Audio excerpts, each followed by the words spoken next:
Ladies and gentlemen, boys and girls, welcome back again to another live stream. It is currently the 9th of October, 2021. My name is Lowko. I hope you're all having a wonderful Saturday so far. Hope you have a good start of your weekend. Now, today's a little bit different because, thank you guys for talking to me at, thank you for waving hi to me 1.5 minutes ago. Appreciate you. Today, we are on a 90-second stream delay. What? It's a bit strange because basically the messages you guys see written over here on the site, I see them coming in right now, but like you're not going to see my face until like 1.5 minutes from now. I live in the past or the future or I don't know, man. Life's confusing. Anyways, what I'm trying to get at is that today me and Rushi are going to be casting a little StarCraft tournament, the Rextor Invitational. Look, I can't believe my eyes. Is this a StarCraft stream? Are you branching out? Yeah. I've heard of this game once or twice. I've maybe played it at some point, but... Oh, here's the KEKWs, Rushi. See, I'm already thinking, what did we discuss 1.5 minutes ago to warrant these KEKWs? But it's because you literally said KEKW. No, it's because I knew this was going to happen, because I'm a master of 90-second streaming. Just like how in 90 seconds, it's going to be, Lowko, you're my favorite streamer. I can just feel it coming. Oh, it's just a force I have. Do we want to try and set up your camera as well? Oh, we sure can. I just turned on all my lights. This is very early. Yesterday was very, very long for me. So what did you do yesterday? Will sound like I picked up a smoking addiction for a little bit, but it'll be good. But I got up, I got showered, all for you. Aw. Did you do anything exciting yesterday? Well, it was a school day, but we had a marching band performance last night, and I took video of it, but like my phone just, anytime I try to open it, it just says processing video, and it's been doing that for like 8 hours. So we're doing a pretty interesting little format that I was reading through this morning when I first woke up, and I completely got it wrong. But Rushi knows all the details. Rushi, take it away. No, I'm just take it away. Ladies and gentlemen, boys and girls, twitch.tv/LowkoTV is the place to be today for the Rextor Invitational #1. That implies that there's going to be more, and I'm kind of excited about that idea. Imagine, if you will, going into the world of GSL versus the world, and it's a similar type format. We're playing best of threes. It's a blind player pick from the get-go, and then it's winner takes the next match all the way through. There's sub-matches, there's casting, there's drama, excitement, anything you could possibly want in a StarCraft 2 game. And a majority of the players, get this, under the age of 17. It's amazing. Yeah. It's the brightest future of StarCraft 2 since Bomber beat Scarlet in 2012. I don't know. I had to kind of work on that one. I was trying to throw you under the bus when I asked you to explain the tournament, but there you go, man. That was perfect. I was like, yeah, okay. It's him. Yeah, this is great. You got to get up pretty early in the morning, earlier than 7:22. Most of the players are at least from Europe. I think all of the players are from Europe. Yep, looks good. Yeah, all of them. The beautiful country. It's my favorite. The beautiful country of Europe. Okay, so you will rather enjoy the participants in this event, Lowko, because again, they are from your home country of Europe, but kind of bring forward a really, really neat balance. It's exactly 2 Zergs, 2 Terran, and 2 Protoss, and on each team, and wide variety of playstyles. So I'm not too familiar with the players, right? So I know you've been casting a lot of like the junior championships, I believe is what it's called, with like the younger players participating in those. And I know a lot of these guys. Like I'm familiar with Baby Marine because I used to beat him on the ladder, and now he beats me every time we face. And we haven't faced anymore because he's way better than me now. I'm familiar with him, but other than that, most of the players I don't know too well. You'll get to know them. The entirety of the red team is consistent of junior championships players, which small sellout. Miguel and I, we don't even just cast it. Like, this is our event. Miguel came up with the idea, and then like 4 seasons in, he came to me and he's like, hey, I want a full-time caster for this. Do you want to do it? And I was like, hell yeah. Are we going to see better play than during the viewer tournament? Yes, we are definitely going to see higher level gameplay. I don't mean to roast any of you guys. I'm just saying that even though these guys, most of them are at least like, you know, Some of them are like 15, 14, 16, 17, right? They're still much better than, well, me and probably you two. It's true. I thought I was decent at the game, and then I started watching other players. I was like, there's guys that are really good. Yeah, it's dangerous. No, these players are all great. I think they're all of them are 5K plus, and most of them are 55 plus. What were you doing when you were like 16, Rushi? Well, when I was 16, I was in band. Yeah, obviously you were a man. I'm not surprised by that. But like, what games were you playing? So this was probably in my deepest days of Diablo 2. Funny enough, we've come full circle. When I would have a really bad day, it was Run Kitty Run on Warcraft 3: The Frozen Throne, where you had like the high-pitched version of Linkin Park songs to play on top of. Right. Satisfied my soul. Is it like Run Ling Run? Is that the same thing? You just literally run in circles? I mean, you're suggesting that Run Ling Run came first, and you No. I'm just not familiar with whatever you just said. Like, yeah. Yes, exactly. Okay, I'm gonna try and add you to the game, Rushi. This is gonna be. Bear with me, chat. This might be a bit messy. Oh, there's Rushi. Now I just need to like. You didn't see that was the Discord window. Nobody saw a thing. Dude, I can even give you like the rounded border and everything. Dude. Oh, it's you the best rounded I corners? will ever look. Yes, dude. Here we go. Let's go. Well, assuming I can find it. This is quite, okay. It's there. Oh, there. That's okay. What? The first 2 minutes don't even happen anyways. They're not real. I swear I have my stuff all. Oh God, we're already jumping into the game. Stick with me here, Lowko. Okay, where the f is it, Rushi? I can't find it. Nah, it's all good. I've got it. He's done it. Ladies and gentlemen, our first matchup of the day between Team Red and Team Blue. We'll figure out their actual team names in a moment. I'm buying time for Lowko. You do your thing. Is going to be Poppy versus Great Teacher. Now, I know lots about these two players. Super, super excited to share these two. Again, it is a best of 3. Rexy left the game. Maybe he's just like starting all the lobbies and then getting the heck out. Did you just say heck? Okay, I can't get the rounded corners, Rushi. No rounded corners for you, my man. I'm sorry. That's fine. That's fine. Rounded corners could come later. Do you want to start with the first introduction, or do you want me?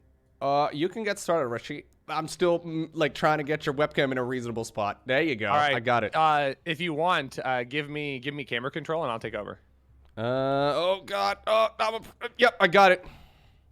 Alrighty. Spawning in the top left, ladies and gentlemen. We need to get some noise going for our first event of the day. So spam your low pogs for our player in the top left, playing for Team Save Orangutan.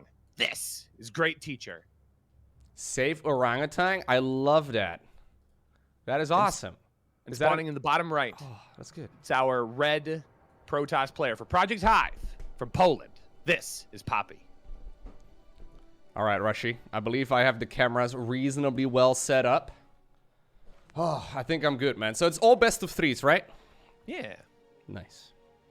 Oh, I'm already taking off your camera. I'm gonna stick on your camera, Rushi. I remember from when the previous time we casted together. Yeah, I may have taken control of the camera within a heartbeat. Mouse already going on the floor.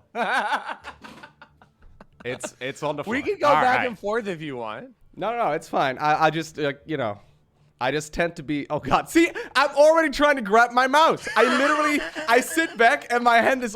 Okay, I'm trying to get the cursor off the screen. Hold up. All right, I did it. All right, I'm good. All right. I'm just here. I'm gonna learn from last time, and I'm just gonna be way more active. And I know that you really like to bounce around a lot. Like, if there's ever moments like this SCV has 5 health, why? Can we talk about its life story? It's going to float on home to its wife, who is going to be like, honey, what happened? Yes. There was a This is what you do in the early game when you solo cast, Rushi. There's no one to talk to, so you talk to the SCV. It's so true. I don't feel like I should be called out this early in the morning. Come on now. But all right, so now that we're in game, we can talk about these two players. Poppy. Poppy's a 6K Protoss from Poland. He's a wonderful player. Very, very stock standard Protoss. Think about your favorite macro toss. That's Poppy. Poppy is very, very well-rounded. Great teacher, also a very well-rounded player, but super, super cheesy. I'm actually surprised that he opened 1-1 into Command Center because usually Great Teacher has something about right here on the map. And like you say that. I see a blue dot on them. Yep, there. Yeah, I mean, like, this is super reserved for Great Teacher. And just having it be a proxy starport is a great way to start. So Poppy is no stranger to really risky, aggressive builds. So I don't think Poppy's going to necessarily just, like, automatically fold. Like, oh, no, it's going to be proxy. It's going to proxy Liberator. What's Poppy going to do? Poppy's just going to do Poppy things. So... biggest tell more than likely right now is that Poppy has not a lot of information and it's good guarding at the wall, but he is going to see the factory and more than likely just continue business as usual. But he is getting a robotics facility behind his blink timing. Yeah, he's going for blink. Should be okay. It's going to be a medivac though, so I guess we're going to ferry a couple of units into the natural expo. There you go. The 4 Hellions already driving on over in that direction. Saves you like a good, I don't know, 10 seconds maybe? Probably not even. Probably more like 5 seconds, but it does matter at a high level. Obviously, hitting just a little bit earlier allows him to hopefully get some more damage done. So the natural expo, a little bit exposed. So he's anticipating, like, for example, a medivac drop or something along those lines. Like a Widowmine drop, that is, but normally it doesn't show up until a little bit later. Well, I think this is going to be a little bit more nimble than just like a typical... mine drop, because right now it is only a stalker at the wall too, and there aren't any. Okay, up in the main's got a little bit more here, so the 3 stalkers will be effective, but the Hellions are going to be able to zip right around that and get maybe a little bit more damage done than anticipated here. So able to get right on in, and this is where it's going to start getting a little bit dicey. A few do go down. It's a little bit of misfire on the targeting, so not as much damage as it could have been, but follow-up damage is going to happen here in the natural as well. Yeah, I thought maybe he could have just unloaded straight into the natural. I think that probably would have been a little bit more effective. But either way, 5 workers there in total. At the expense of all of the Hellions, right? Yeah, all 4 Hellions ended up going down. Now, the third is also delayed. So I guess that's a little bit... I'm not too familiar with Great Teacher, but I'll keep him in mind, okay? If he's cheesing a lot, I guess that will give us a lot of info. I just realized, by the way, my sound wasn't on Rushi. Oh, no. Just imagine the sound of the Hellions firing, Chad. I'm a professional, like I said. I take away his casting or his observing responsibilities, and everything just falls apart, Chad. I'm so sorry. It's all my fault. You had to pick up your mouse off the floor to do that, didn't you? No. I hit Control plus S, Control plus M. It's a good blink timing up into the main here, and this is where Poppy's going to be able to shine. 1 tank is set up in position, but not quite fast enough to really deal enough damage to push this back. So they will be able to trade a little bit more effectively with the Marines before they ultimately have to blink away. But this is going to stay super aggressive, Lowko. Lots of stalkers being warped in here. In fact, the number right now is at 13. It's a decent amount. Yeah, he still hasn't found that starport, by the way. Starport is researching Cloak. That's just finished up for the Banshees.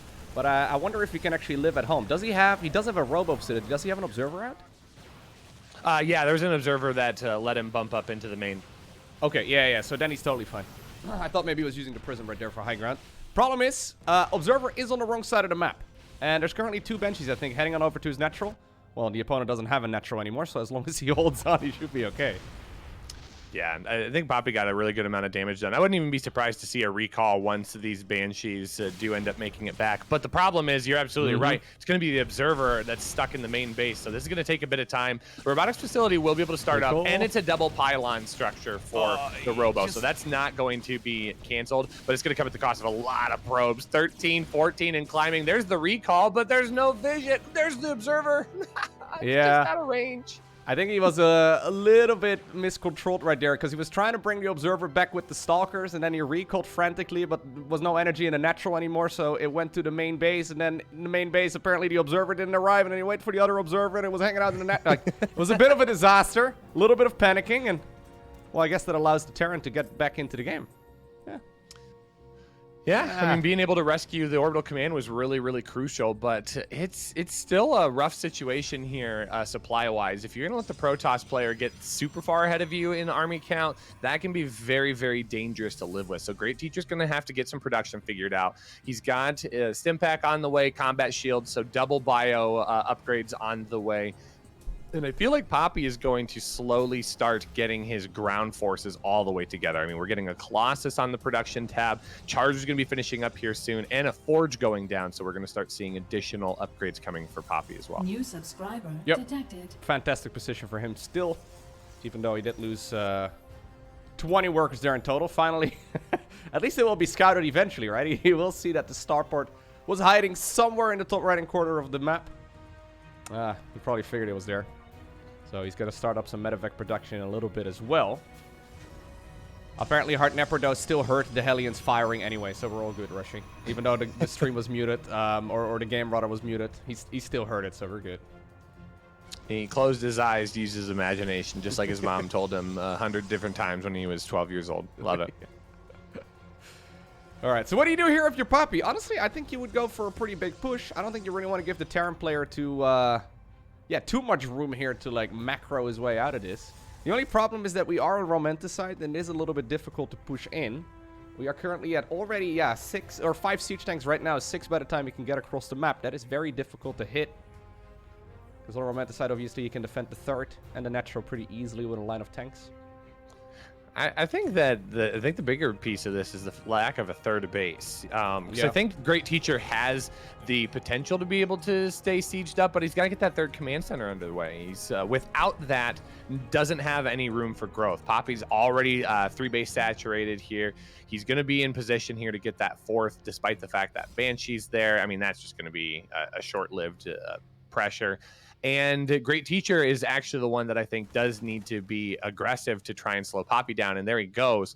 The tanks should be able to find a really nice spot kind of around here-ish, but now he's going to have to turn around and find a new way to get back home. Poppy's production going to allow him a really nice warp in. And Great Teacher's not turning around. He's just going to try and trade out as effectively as possible and see if he can knock down that 3rd base. But again, it's going to kind of cost the entire main base for Great Teacher. Oh. I think this is the first time he sees the Colossi. Yeah, the boys have arrived too, but there's already 3 Colossi, and I believe they do have the ranged upgrade done as well. Oh, no. No force fields, so that's a little bit rough, but there are plenty of shield batteries here. I mean, he doesn't need the force fields. They finally show up, but all the Marines and the SCVs are already dead.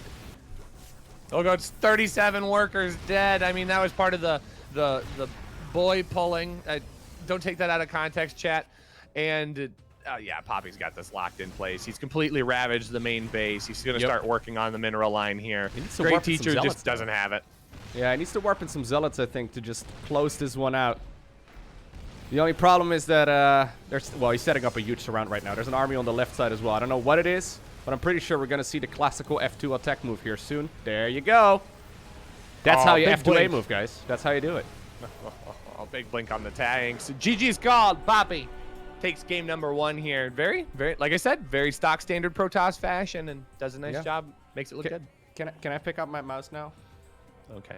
Do you want to observe for the remainder of the tournament, Lowko? No, that's fine. But I just... Are you sure? You can say yes. I won't be hurt.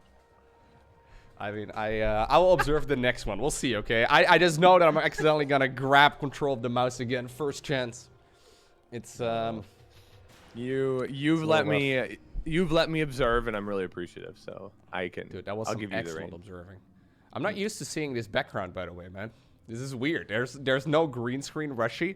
Are you saying you didn't live in like, you know? Yeah, I actually don't live in orbit of Xeris all the time. Yeah, this is crazy. But I do have an instrument in the background. It's not my tuba, but it's one of my bases. How many bases do you have? I have 3. Oh my god. I have 3. I have this is actually this is kind of a cool base. I'll show you it really quick. I'm all about that base, Rushi. So it's called a fret. I can't hear you right now because I don't have my headset on. It's a fretless base. So usually there's like little metal bars that tell you where the notes go. This is fretless, so it doesn't have those bars. It's got a little bit different sound. I think Rushi's just flexing right now, I have one of my kids at school playing my my fretted bass. That's my my main driver that I use, and then at school I have my upright string bass. Remember that time that you were like, "What's that?" And I showed you the big wooden violin looking thing. Yeah. I remember. Yeah, I have one of those at school. Dude, those are my 3 basses. Isn't fretless way harder to play? It's about the same as the upright bass because upright basses don't have frets. Fretted basses are just like an electric guitar thing. Oh, okay, fair enough. So, so that's actually like kind of fun to play. There's a very famous bassist by the name of Jaco Pastorius. He played for the Weather Report in the 70s. He's dead now. He smoked a lot of drugs. The story about how he died is fascinating. We should talk about it. Okay, all right. But he actually made that kind of bass famous because most basses were fretted, and then he was like, no, this is like I want the upright experience, but the ability to plug it in and turn it up to 11. So he made his own bass, and it's actually considered a Jaco style bass. So it's really cool. There you go. I didn't know that, dude. I learned so much already today, and we're only just now getting started, Rushi. And this is Rushi early in the morning. Like, I'm excited for what happens in like 2 hours. We're gonna be here for a while. You would really like Weather Report. They're a fusion jazz group. It's not on the same level as Bon Iver, but like has kind of the similar feel. Very chill, very relaxed, really very musical. Okay, no, I'll have a look, man. If I don't remember, I'll ask you later. Dude, he actually does have the decal right there. That's fantastic. The ones with the orangutans. Yeah, that's so cool. So wait, is this an actual clan that like? How do you know the story behind this clan? I don't. All I know is that they played as a part of our summer team league that Miguel and I hosted this summer, and yeah, they've got like a whole team of people. That's awesome. Anyways, do we do introductions every? Nah, I don't think we do introductions every match, right? We talked about this last time. I think it's fine. Nah, we're okay. Yeah, I'm only familiar with instruments that have strings that do have. I guess violins don't have frets. Yeah, fair enough. I guess a lot of instruments don't necessarily have frets. Yeah. Never really thought about it. Anyways. Once again, guys, we have everything standard inside of the main base. Although he is going to go for a second supply depot a bit quicker than he needs it. Guess just trying to, well, apparently block his opponent's natural. So you expect a lot of cheese from Great Teacher today? Yes, yeah. If Great Teacher's in the game, it's going to be very aggressive. And you can see Poppy pulls a lot of probes here to try and deal with this because he knows that shenanigans are potentially on the way. And it's just going to be easier for Poppy to try and upend this. Great Teacher, though, like, he's aware that people know he's kind of a cheese lord. So I wouldn't even be terribly surprised to see him just respond accordingly. And yeah, like this is very, very on brand for Great Teacher. But I would be surprised to see Great Teacher just go into a better situation. But because like right now, he's going to drop the second command center right after the barracks. He's still got the SCV hanging around over there as well. Just trying to see if he can maybe pull a little bit of attention away from the opponent once again. Zealot, I think, got cancelled, right? Yeah, he did cancel the Zealot. Wasn't entirely sure. He did notice, though, that the SCV was hiding out somewhere. Bzz. Taste to death, dude. Yeah, to the surface of 2,000 Atmos you go. It's a bit sad. You know how far that is, man? 2,000 atmospheres? There's no way these guys are just walking around on the seafloor like that. I think it was like a Fear Dragon post or something, and sometimes I read Fear Dragon tweets at like really early in the morning and my brain hurts, and one of the ones that I read that made my brain feel that way was like 2,000 atmospheres is so far below the surface that it's entirely possible that all of this is happening right now in real life because we would never know. We can't go down that far. And I was just like, ow, Fear Dragon, why? No, I don't think... well, at least we haven't discovered a place that would go all the way down to 2,000 Atmos. At least on Earth. Maybe... well, it's technically possible. Anything could be happening anywhere right now. So, he's not wrong. We even see Marine Micro right now. Weekend Marines go into back. You guys were wondering if this would be higher level than the invited... the viewer tournament. Actual Micro chat. Look at this. How dare you? It's not a 40-minute bronze versus masters game. What is this? What? Equally matched opponents? What is going on Also, here? So we're he forgot saturating one of the gases. So normally you really do want to. Are we gonna go second tech lap on the one on the ramp? Like, what's the? She's making this a lot is of just going to be a big marine push. Yeah. So this is three barracks timing. It's going to be really quick stim, and this is just meant to really get things settled in. So yeah, he's going to pick up the second tech lab. More than likely going to drop a combat shield alongside that. I like how Twitch chat is bringing up the real important things. Frozen TV is asking, Rushi, do you hang dry your clothes? Do we have to go into this question again? every day. Every day. Oh, I'm sorry. It's a good Oracle. Yeah, this Oracle is getting some work done. So the real idea of going Marines, right, is you don't you don't want to take damage. Like a normal human being, Lowko. You tumble dry your clothes like a normal human being? Yeah, like a normal human being. Like an American is what you mean. Are you saying everyone outside of America is not a normal human being? Normal. Listen That's to what I'm me. hearing right now. Normal. I can't believe this. So for those of you that weren't here every single day, we found out a difference between people in Europe and North America. Apparently people in North America usually tumble dry their clothes. That makes no sense, dude. You hang dry them so they don't shrink. Literally out this door, take a right, is my washer and dryer. My tumble dryer. Your washer? You told me about this. The washer machine, right? This is a Iowa thing? Yeah, ours slip into places that they don't belong. They just kind of move in. Okay. I don't have a good way to describe it. It just happens. All right. Hate it when it happens. Do my students tip you for teaching music? Yeah, they usually tell me things like don't eat yellow snow, Butler, and don't walk down the dark alleyway on Friday night. I don't know. It's not money tip. I don't have Streamlabs that right in the middle of rehearsal like comes up. Do you get Christmas gifts at the end of the year? Sometimes I do, yeah. Ooh. We discussed actually, a tipping kid culture last in the week. US recently, man. It was great. So one thing apparently is that I learned that apparently like mailmen or something get Christmas gifts from people that they deliver mail. I don't know. Maybe I misunderstood. I'd say that's like it actually sounds very Midwestern, very like small town Iowa where like there's 2,000 people within 50 miles and my first response to that was like, I don't know who my mailman is. Like, yeah, exactly. I can't really tell.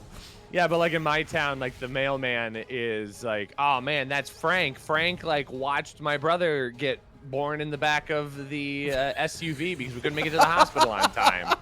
Like that's Frank. And Frank comes over for a beer on Saturdays when we watch the Iowa State Cyclone game. Yeah. Like, right. Yeah. Then I'll give him a Christmas present. Fair enough. Right. Yeah. And it's less that he's your mailman and more that he's Frank. He's that guy. Right.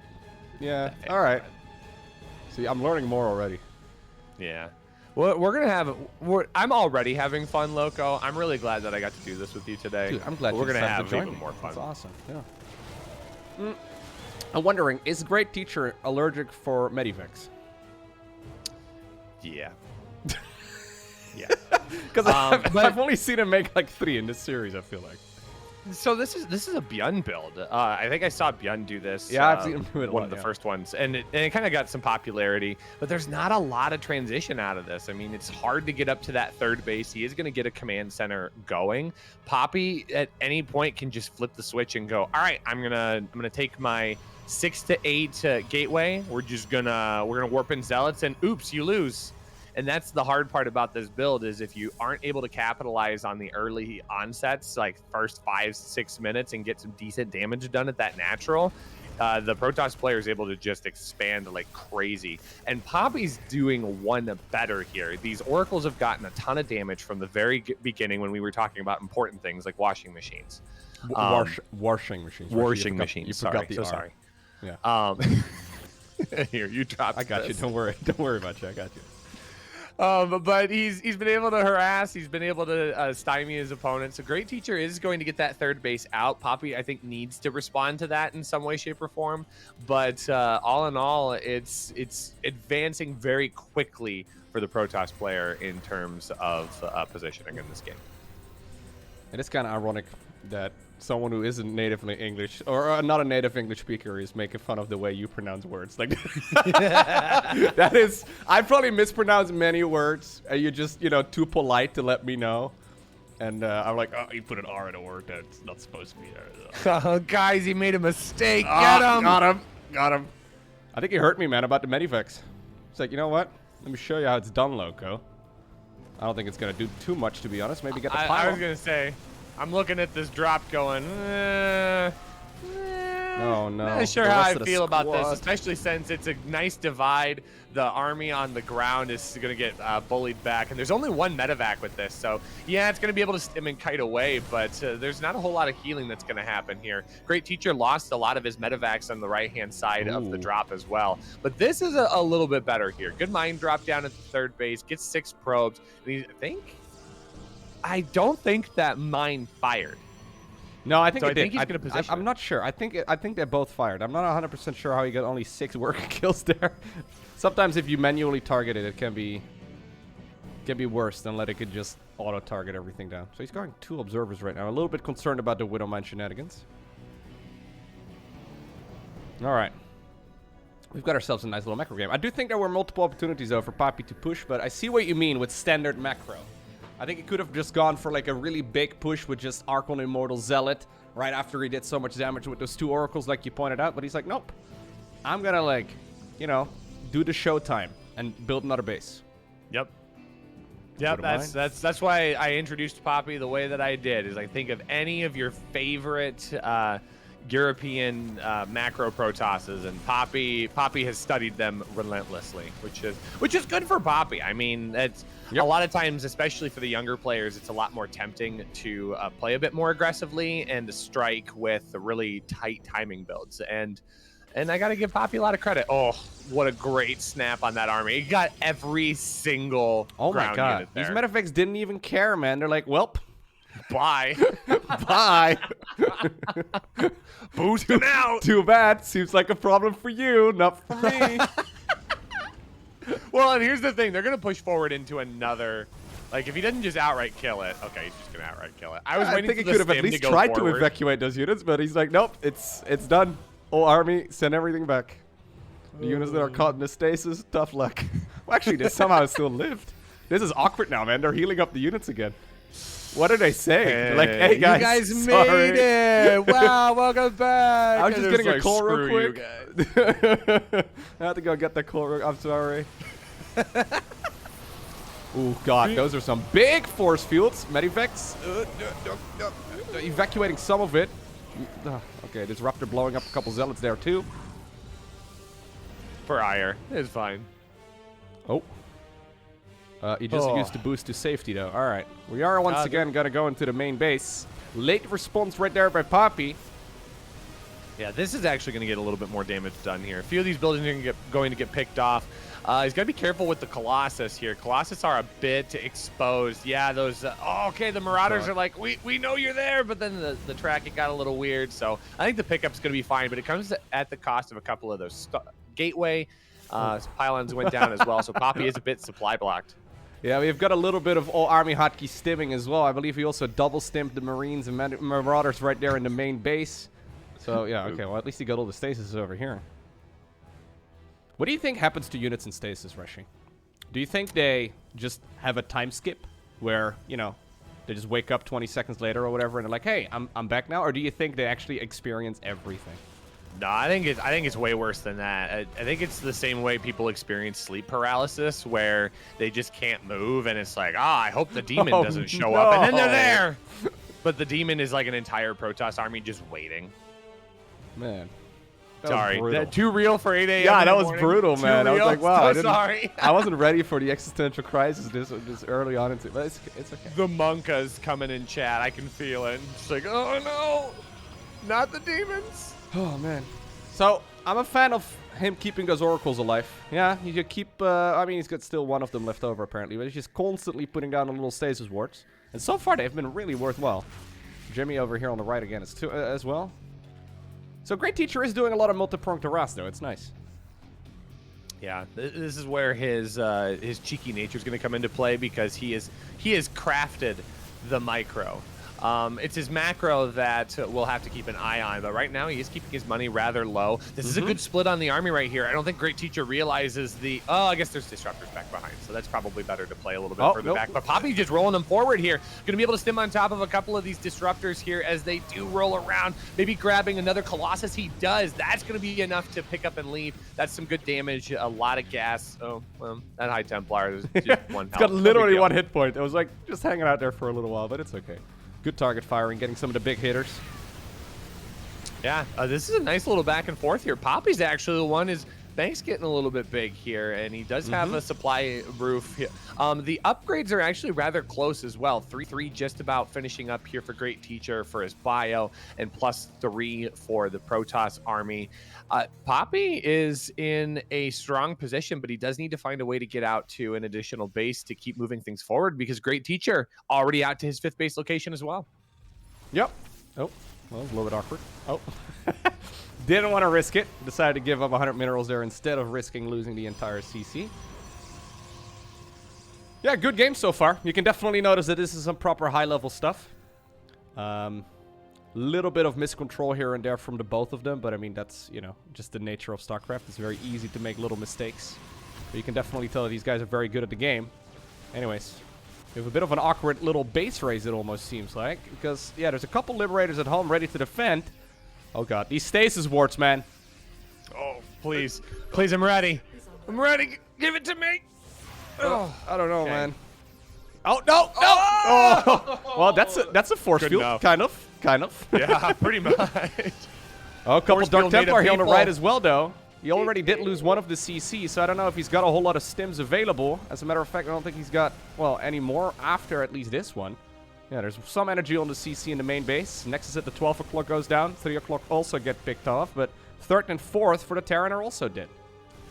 This is kind of a wicked base trade right now. Poppy can bring his army back, but Great Teacher's got good positioning. About the biggest thing that he's got working against him is the fact that he doesn't have really good detection outside of scans, and these DTs are going to get a lot of damage done. Picking off the robotics facility is good, but he needs to be able to find lasting damage, and I think he's finally starting to clean that up. Oh, look at that giant storm picking up so much of that army damage. I think he also stimmed into it as well, so he's going to have to pick up and leave, and Poppy should be able to recover from that.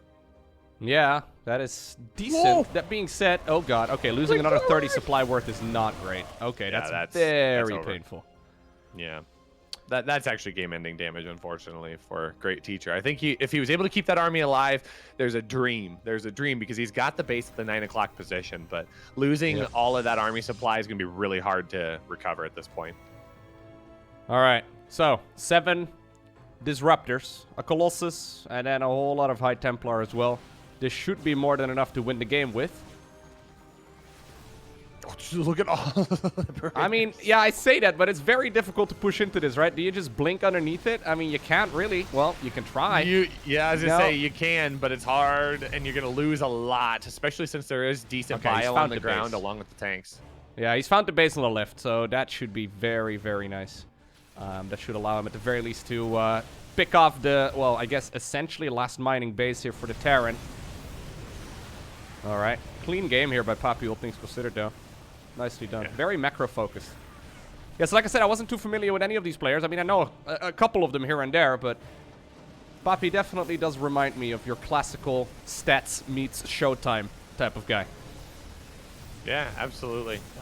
These kids are awesome. There's a lot of dynamics amongst all of these kids, and I have had a treat getting to watch them grow and learn over the last couple of years, and I'm so excited to like share all of their talents and successes with you guys today. All right. This is the last army here for Teacher Man, by the way.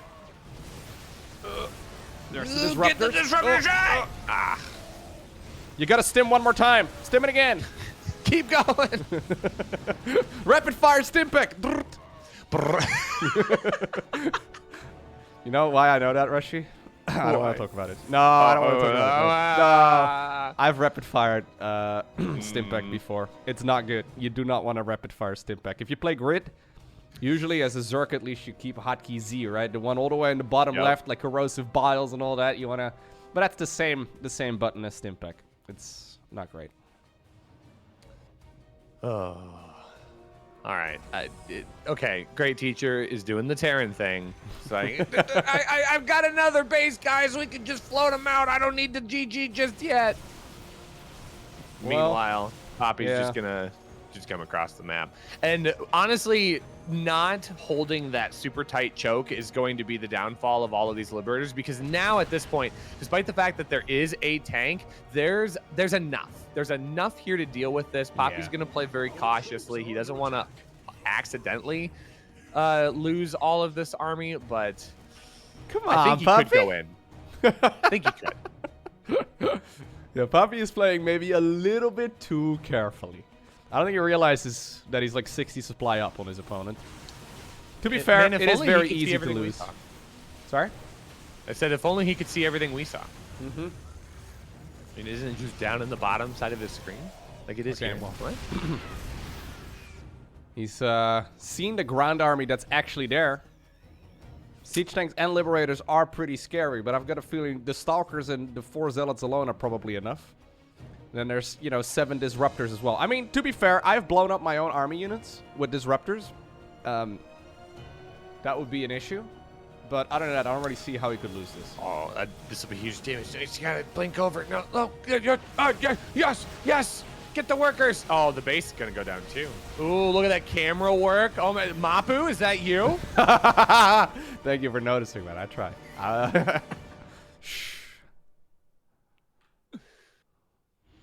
Great Teacher's Liquipedia page says he's 29. Yes, Great Teacher is older. That's why his name is Great Teacher. Most everybody else is kids. 29? Imagine being 29, Rushi. Actually, I'm not 29. Never mind. I thought for a second I was 29. I was to say, excuse you? You're not 29 I'm for almost a few more days. 29, all right? Twitch chat makes me feel old sometimes. I'm like, well, guys, today I woke up and had a slightly sore back, and everyone's like, oh, yeah, get used to it, Lowko. You're pretty much dead now. It's like, well... Guys, I'm 32, so I'm doing okay.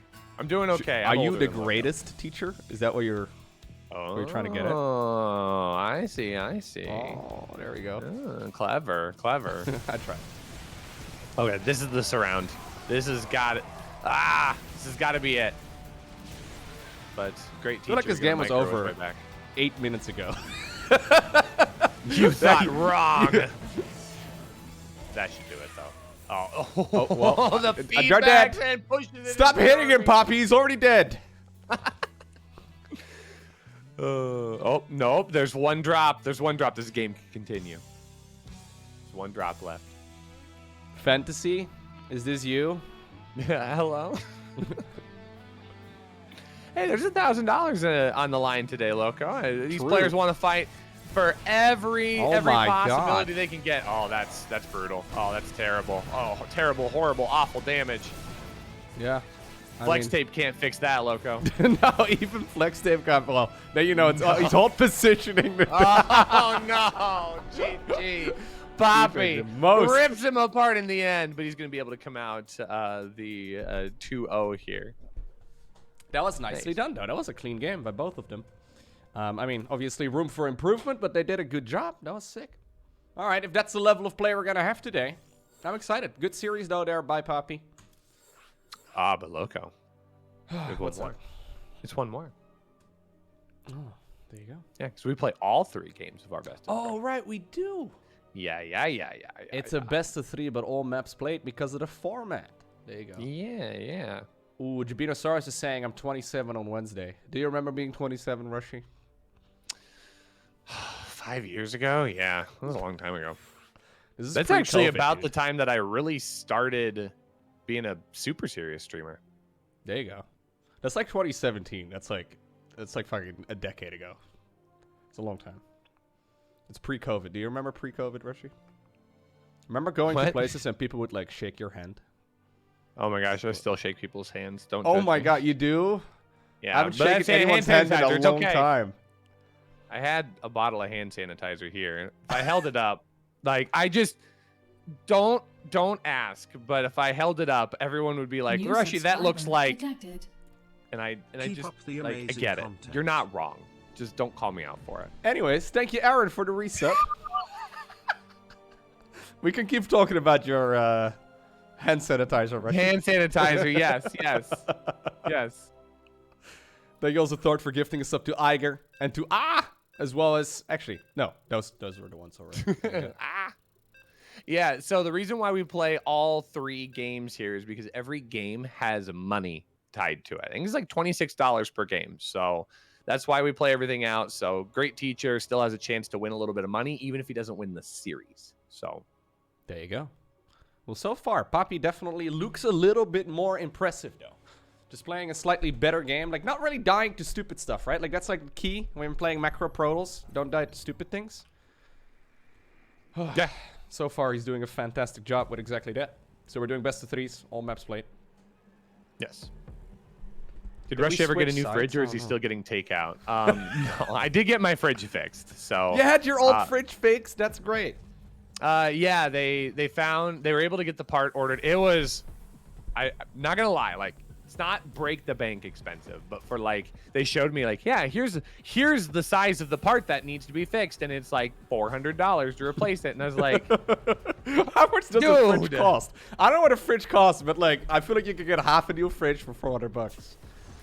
You probably have one of those massive American fridges, right, with the double doors and like, you know, I they don't take up half the appreciate you kitchen. calling me out for everything American. I'm sorry, like, God. it's American sized. Right. I'm American sized. I'm 6'8". What's wrong with you? There you go, man. I'm just asking if you could like pick up one of those big ass fridges in your pickup truck. Would it fit? My Ford F-150. Thank you. Yes, does it fit the new fridge? Yes, I would. If I or Jacob owned a truck, yes, we could pick it up in our Ford F-150 if we had one. We don't. You don't own a truck, Rushi? No. I played GeoGuessr. I'll tell I feel you. like all the Midwest I've seen in GeoGuessr is just pickup trucks everywhere.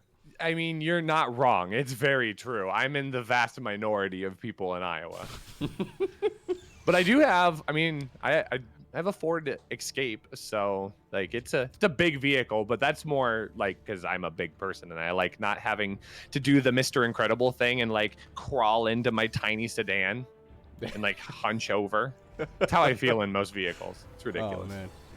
Oh, when I came to Europe the last time and I got into a taxi, like literally I felt like Mr. Incredible squeezing myself in, and the whole time the taxi cab driver was just like staring at me in horror. Did you and I'm fly like, what? economy there? Like, how bad was it then? Yeah. Like, Okay. They always feel bad for me because I'll get into the plane queue. Like I remember in Germany, they first off, they thought I was Dutch. Hilarious. Second off, they were like, oh, no, you don't want to fly economy. You want an exit row, right? And I was like, yes, please.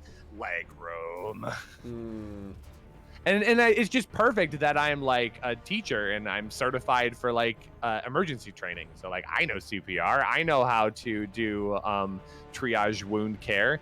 I know how to get a group of people to shut up and do a task all together. Like you just I'm have to open the built for door, this. Rushi. If you're sitting on the exit row, all they ask if you can open a door. That's every single time I tell sat you, there. I will bark commands. I will stand up. My head will Brace! hit the top Brace! of the plane, and they will listen. They'll be like, "We're not messing around with this guy. He's taller than the plane."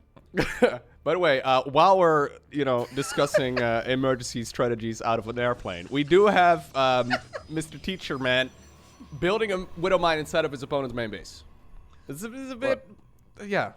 Look, come on. I watch the ESLA stream all the time. At every game, they're talking about fridges and washing machines and plane exit strategies. Like, come on, this is as good a StarCraft casting as you could get. True. No, you're not wrong though, because I'm like half a foot shorter than you are, give or take, right? And I already kind of struggle on airplanes, and it's not comfortable. I can only imagine if you're, taller, and it becomes a bit of a disaster. So he's distracting his opponent right now with an NG bay. Burrow it! Please. What are you doing? Great teacher. You're only good right now. Be great. Yes, you did Here it. it goes. Zoom in. What? What is even going on right now? How did any of this happen? Papi, I guess, was so busy dealing with that NG bay over there, as well as the widow mine, in his net. I don't know. I'm not sure. There's a lot happening here right now, but this is actually a scary push. Killing off this pylon will mean trouble, but I think there might just be enough there to deal with it. But that mine wandered into the wrong neighborhood. That's the alley I'm not supposed to walk down at 5 o'clock on Friday night. There you go. Oh, okay. Actually, you know what? This should have been. I feel like this should have been 20 workers down, and for some reason it's 5. Anyways.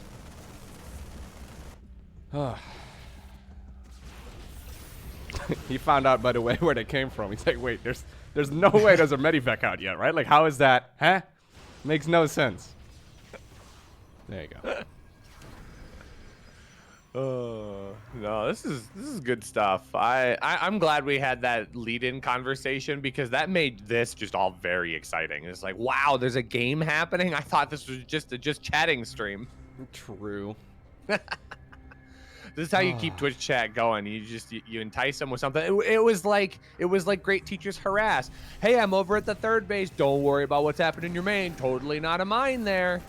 And then we just get all excited. Basically, we're doing a podcast with a fantasy playing or a fantasy strategy game in the background. That's. Oh my gosh! If we're doing a podcast, I'm ready to do like the cheesiest podcast commercials. Oh shit! Okay. Can you thank Thor for gifting a sub to Nuburus? We'll get right back to our topic of conversation on marine stimming into naturals, but first we need to thank one of our big sponsors, Thorth, for gifting a gift sub to, I don't remember. Thorth, did you know that Thorth has gifted a lot of gift subs and is a great supporter of twitch.tv/LowkoTV? Make sure to visit Thorth in the chat to learn more about his amazing contributions. Now, back to the murder. All right. Well, the Marines are dead in the meantime, but I feel like they've already served their job. Thank you, by the way, Rushi. That was fantastic. We need like a little jingle sound as well, like bling, bling, bling, you know, kind of like the notification comes up, so we know when it's time for the next break. But it's okay. We got there. I've listened to NPR a lot, and I kind of have their cadence down. It's pretty good. Yes. I have no idea what NPR is, Rushi. NPR is National Public Radio. It's like, it is, if you think about stereotypical like radio podcast style, they're that. It's that. All right, fair enough. Man, this game is very chaotic so far, though. I mean, there is a third base up once again for Poppy. Doesn't have a whole lot of workers there, but he's slowly building them out. There's the Disruptor Bay, or the Colossus Bay, or the Observer Speed Bay. I was like, come on, we know what that's for. It's for the most exciting unit in the game. The giraffes. The Observer. Okay. I saw some Colossus. giraffes last Sunday, dude. We went to the zoo last Sunday, and every single time I'm at the zoo, I'm always surprised by how big giraffes are. Like, I know they're big, but every single time I'm like, damn, that thing is huge, dude. Pretty much what I would imagine if I were to see a Colossus. Although, according to the lore, they're like 60 stories tall or whatever. They're a little big. Yeah. It's exactly how you're going to feel when you see me for the first time in person, so it's fine. I remember that video of Rushi playing a tuba, and it looks like he's holding a trumpet. It's like, wait a second. Pretty sure that's the biggest brass instrument they make, but... Actually, is it? Is there a bigger brass instrument than the tuba? Yes, it's called a contrabass tuba, but like we're splitting hairs at that point. Still has tuba in the name. It's fine. Yeah, it's still a tuba. There's actually a cool video about it. I can show it to you sometime. I'll watch it. Yeah. Yeah, except for that one sounds.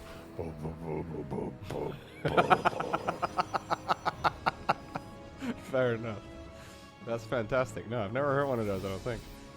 Yeah, if you guys are unfamiliar, if you subscribe to Rushi at twitch.tv/RushiSC, you get the little Terran jingle when you sub. Recorded by you, right? On the tuba. There's a secret with that. It's not actually the tuba, but I did record it. Oh. I recorded it on my bass. Oh, really? Oh, all right. Yeah. Well, there you go. Here I thought it was the tuba all this time. Turns out a tuba probably sounds way different. The bass is just easier to record electronically because I can just plug it right into my Is it that one in the back? Board. No. The other one that I have.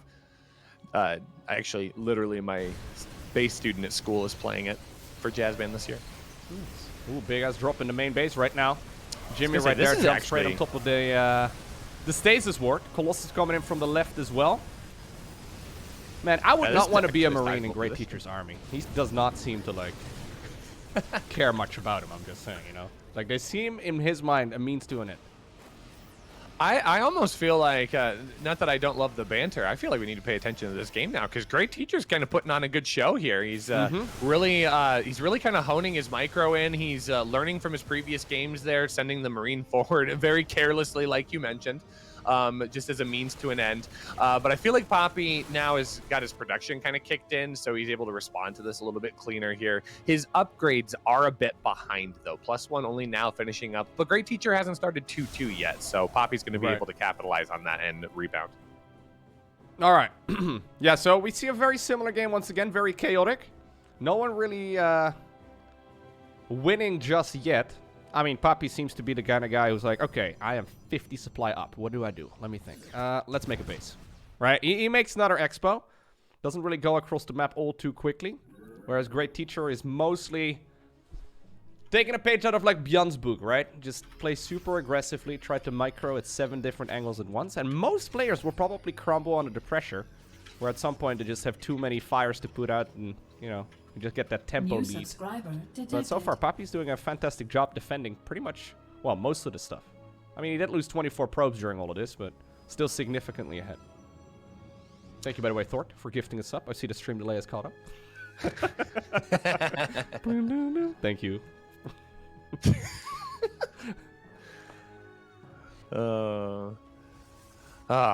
Okay. Yeah, it's lots and lots of AoE, which is fine. I mean, Great Teacher's staying on bio here. There's no reasonable switch into mech at this point. So Great Teacher's got to keep a lot of pressure on. He's got a significant army advantage. Poppy's got a couple of run bys happening here. One at the 4th base location that is going to start taking shape. But it's actually good. It's actually good SimCity here to try and draw a lot of the fire here. So Great Teacher is doing a nice job of being able to stabilize and limit the amount of damage happening here. Only 2 SCVs down, 3 might be the max. But Poppy is making it very difficult for Great Teacher to really getting damage done across the map. He's evenly split his army into the different droppable locations so that he can prevent Great Teacher from just like attacking on the left here, dropping into the main, rotating around to the natural, coming into the 3rd. Poppy's very well spread out, and it's done thoughtfully. That being said, though, Great Teacher able to take the 4th base here and limit a little bit of Poppy's economy. That's going to help out. Ooh, picking off a robotics facility, a very good grab as well. Great Teacher playing very confidently here in game number 3. Yeah, he's doing a lot of damage right now. Getting a couple of base kills here, sniping a few of the important tech structures as well. Becomes a bit of an issue. And I'm pretty sure he is gonna, like, group all of his units here together pretty soon, or at the very least just continue the harassment as much as he can. By the way, we had a donation from Leitrina saying, I tried to throw money at Rushi. Task failed. Send it to Lowko instead. That's okay, Leitrinas. I'll take one for the team. What a guy. My hero. I'm sorry. I don't know. What went wrong, Ryan? What went wrong, Peter? It's almost like it was a purpose. Tell me what happened. Talk to the teacher. The Great Teacher? We'll problem solve together. Hey, thank you also, Buddy Warren, for gifting us up to Cultural Alt Defeat. I like that. Oh, he's going to grab the main Nexus. That's a decent amount of damage here. So that's 2 Nexi down. I think the 3rd's been replaced. Or 4th been replaced. It's pretty close, so... not going to be a huge economic loss, but Great Teacher, 182 to 148 here, Lowko. He's kind of running his opponent down. Yeah, this is great. It is kind of like Bjorn versus Showtime, man. Like, if you would have hidden the names and you would make me guess which pro players are these, that's, oh god, probably what I would have landed on. Maybe not, but close. I think he runs the other direction, and he's able to at least snipe a Colossus for the loss, but instead he's just going to have to get out and away. I love the position of that observer just to see the queue more than anything of those drops coming in on the right-hand side. So it buys him a little bit of time to set things up. But now it's going to be Poppy coming across with a little bit stronger army. His tools are just a little bit better, Lowko. He's able to work on in there and cause some great chaos in the 4th. Yeah, he's getting a lot of work done. Once again, and Nyx is in trouble in the top left-hand corner. Natural expansion also in some problem. Oh, God. Okay, that's an Arclone going down. 22 SCVs in the meantime, though. Yeah, we have two bases that I think... No, one of them probably got destroyed, another one got lifted. This is a great game. Yeah, this is a lot more damage than Poppy was expecting to allow Great Teacher on that. The Warpins were just not enough. It's great micro here. Going to try and take out another Nexus. That one's not going to go down anytime soon. But here come more probes, and he could very easily equalize. It was 28 SCVs lost to 21 probes. It's not a terrible exchange. Well, the probes trying to evacuate to safety in the top left-hand corner. Turns out there's another Terran army. Spoiler alert, it's the same one. Surprise! Surprise! We shot at you earlier. Oh, God, all right. Sadly, that one will end up going down. That medivac, that is.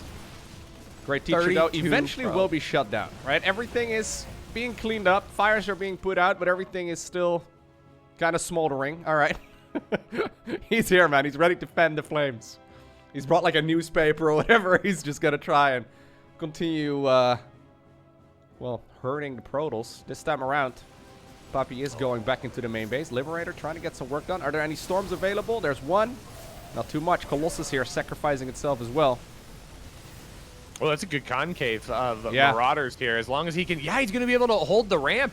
That's a pretty good spot here. Unfortunately, he doesn't have enough to really split off, but the main Nexus is going to go down once again. Or is it? No, he doesn't focus it. He turns around and fights some units, but I think it's a really good trade here. He's going to be able to pick off some disruptors. A few of those units get picked up, and the Blink tries... Oh, he actually grabs the medevacs that had all of the units, so it's an entire army kill in the main. The Nexus doesn't quite go down, but the worker counts stay close. 43 to 38. Great Teacher stays up. Double the army supply, though. Yeah, when you start bleeding out units like that, it really becomes a problem. The Protoss lost a couple of the few of the really big hitters there. The Colossus here, it is Disruptor there. Those are really the units you can't replace very easily. As a matter of fact, I don't know if he ever rebuilt that. No, he didn't get the Robo facility rebuilt, so he still got the Robo Bay, but no facility. Means it's mostly just going to be Stalkers and a couple High Templar and a bunch of Zealots here. I think he's going to go for an all-out assault right now. This time around, though, it's going to be on Great Teacher's side of the map, and that's really the first time we've seen Poppy in this sort of scenario in the series. Is he going to be able to clean all of this up? I mean, he does, once again, kill a ton of workers, gets the command center, too. Still a Colossus, obviously, or two Colossi even, with a couple of sentries. I mean, yeah, there's definitely a chance. Well, and I like where Great Teacher's thinking here. He's working on the Ghost Academy, so that way he can... start working against what's inevitably going to become more Archons, since the gas doesn't have a whole lot of places to go. That being said, the robotics facility is being rebuilt.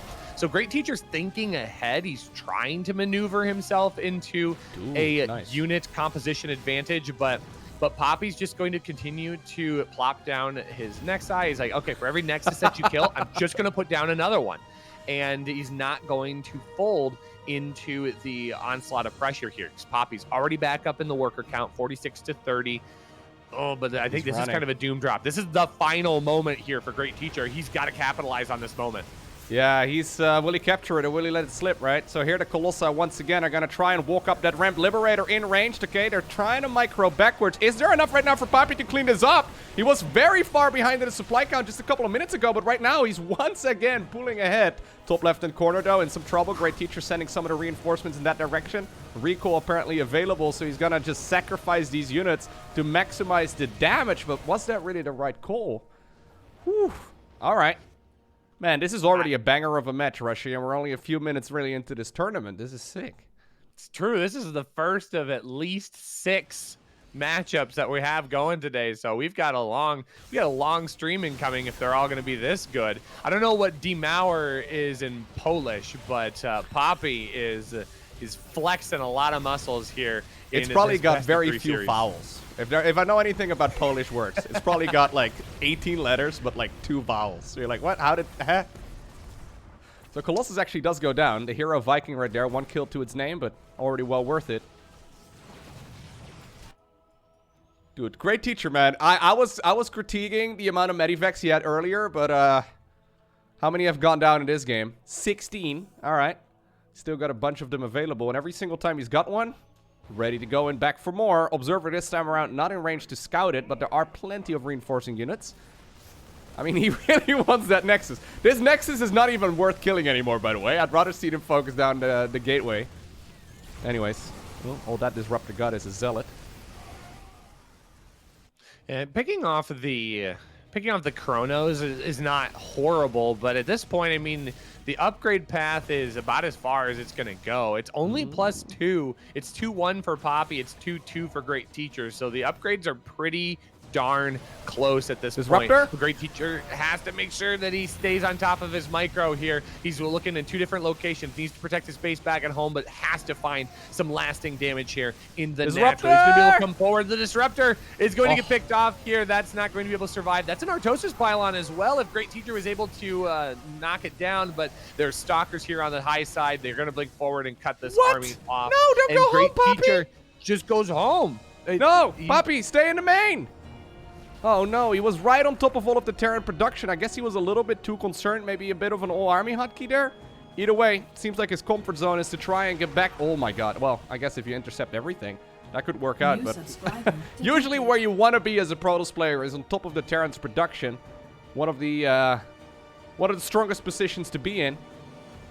Great Teacher though, man. Creating so much chaos, right? Like, how fast are these guys playing? All right. Yeah, it's definitely hard to keep on top of everything.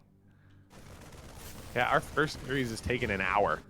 These have been should I get down, drag out games. Should I let Laurent know that Pizza should probably not come at 8? That might be. I mean, we're only just the first series in this, and we're already. Granted, there's going to be more aggressive. There's going to be more aggressive matchups, but whew. Well, I mean, you mentioned Great Teacher usually likes to play aggressively, right? I mean, the problem is Poppy has been too good with defending. I'm impressed. Yeah. He's even not going for the single Phoenix. He's really sick and tired of these medevac drops. It's like, you know what? I'm going to get you. See how it goes. The problem with that is that Great Teacher's going to be able to macro up. I mean, he's building some SCVs. That drop's finally going to get picked off here. Good Blink Micro will keep these units alive as long as possible. It's efficiency that's going to be the name of the game here. It's 93 to 83. The worker counts are very similar. That drop's going to get picked off. The army counts are very similar. The upgrades are very similar. Everything right now is about as even as it could be. Poppy does have a unit composition advantage here with his large amounts of slight AoE, but these armies just are able to dive in and out very, very quickly. It's like Great Teacher's playing a bit like a Zerg player where he's just striking with a lot of weaker units just to get some lasting damage, picking off these Nexus, picking off the higher value units, and then sacrificing, trying to get out with as much as he possibly can. But having the Phoenix makes this a bit of a more difficult escape here, and I think finally this is going to be Poppy's moment here to really, really push forward and knock his opponent down. Yep. He's going to try and target fire down the command center. Don't know if that's the old main base or the old natural. That means only 1 CC remains. Do we have any Dark Templar? DT Shrine just started. Okay, yeah, he starts it up immediately. There's not really a whole lot of scans available. Now, Poppy, once again, trying to create some chaos here. That seems to be his playstyle. Anyways, the last mining base for the Terran player. The 6 o'clock position, trying to block those SCVs from repairing the planetary backup as well. Disruptor goes around, and eventually the command center will get picked off with that. Some of the final workers as well. There's still a couple of them on lunch break in the bottom right-hand corner, enjoying their time. Don't ruin it, Poppy! No, it's a picnic and you're not invited. No! Oh, God. Okay. Well, Archon was like, yep, let me take care of that. 9 That's kills. all the workers. Yeah, he's now got 0 SCVs. Yep. He has no means to rebuild, no means to recover. So this is the last army. Draw. All right, it's worth a shot. Yeah. What's the worst that happens? He says no and you lose anyways? Poppy probably sitting there completely sweating, right? He's like, oh my god, what's going on in this game right now? Why is he requesting a draw? I don't know what's happening. Am I misreading this game? Nah, I'm still mining, right? I'm good. He just built the GG unit. He built the GG Templar. Unit. Oh, the GG Templar? I think yeah, that might still be Blue Army. Oh yeah, there might still be a missile turret. There's one missile turret. The only detector. Missile turret guy! Whatever you're doing in there, pack it up and bring it to the other side of the map. Yeah, is the guy the detector or is the building the detector? It's a big question. Great teacher. What a game. Please spam the low claps in chat. What a series here. Poppy 3-0, but he had to earn every single win in this best of 3. Yep. So once again, I see a couple of people asking. We're doing all maps played because there's money on the line for every single one of the maps. That is why we're doing a best of 3 with all maps. It's a bit confusing. Maybe I should not be putting best of 3 up on the screen because it just confuses everyone a little bit. But that was great. GG's. Well played right there. If that's going to be the level of quality we can expect today. Yeah, that really is. We should be good, man. That was exciting. That really is. A lot of these kids play about at the same level. The Junior Champs is super fun to cast because the groups are always dynamic and there's always a lot to look forward to. So I've been looking forward to this invitational for quite some time. Yeah, this is sick. So shout out as well to Rextor, by the way, for setting all of this up. In case you guys are unfamiliar, Rextor in the chat. He's been here for a very long time. And this is called the Rextor Invitational for a reason. It's because Rextor himself, besides like managing half of Liquipedia, he's also, yeah, got a tournament that he's running. He's giving it a try. Now, you already pointed out it's '1, right? He put a hashtag right over there. That means there's got to be a #2, right? Because otherwise, why would it be 300 IQ? Yeah, I hope so. Rextor's a really cool dude. Big shout out to him. It's Rextor92 in the chat, guys. Give him some love, give him some support. He's just a really cool guy. He's one of my head mods for my stream, and just a pleasure to work with. A lot of fun. Yeah, there's the low clappas. See, Lowko. Sometimes you just have to predict what Twitch chat's gonna do. So. Right. That was definitely not a suggestion that you gave a minute and a half ago. No. You just got that feel. Do you think that I'm an influential person that can convince people to do reasonable things? Are you an influencer?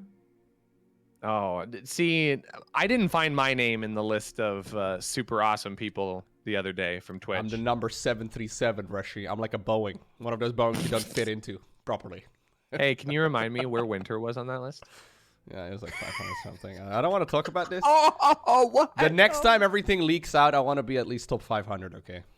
There we go. Oh, you got to rephrase that, I think. It didn't sound the way you wanted it wow, to. that's... Anyways. You get what I'm trying to say. Our first next player has already joined the party, man.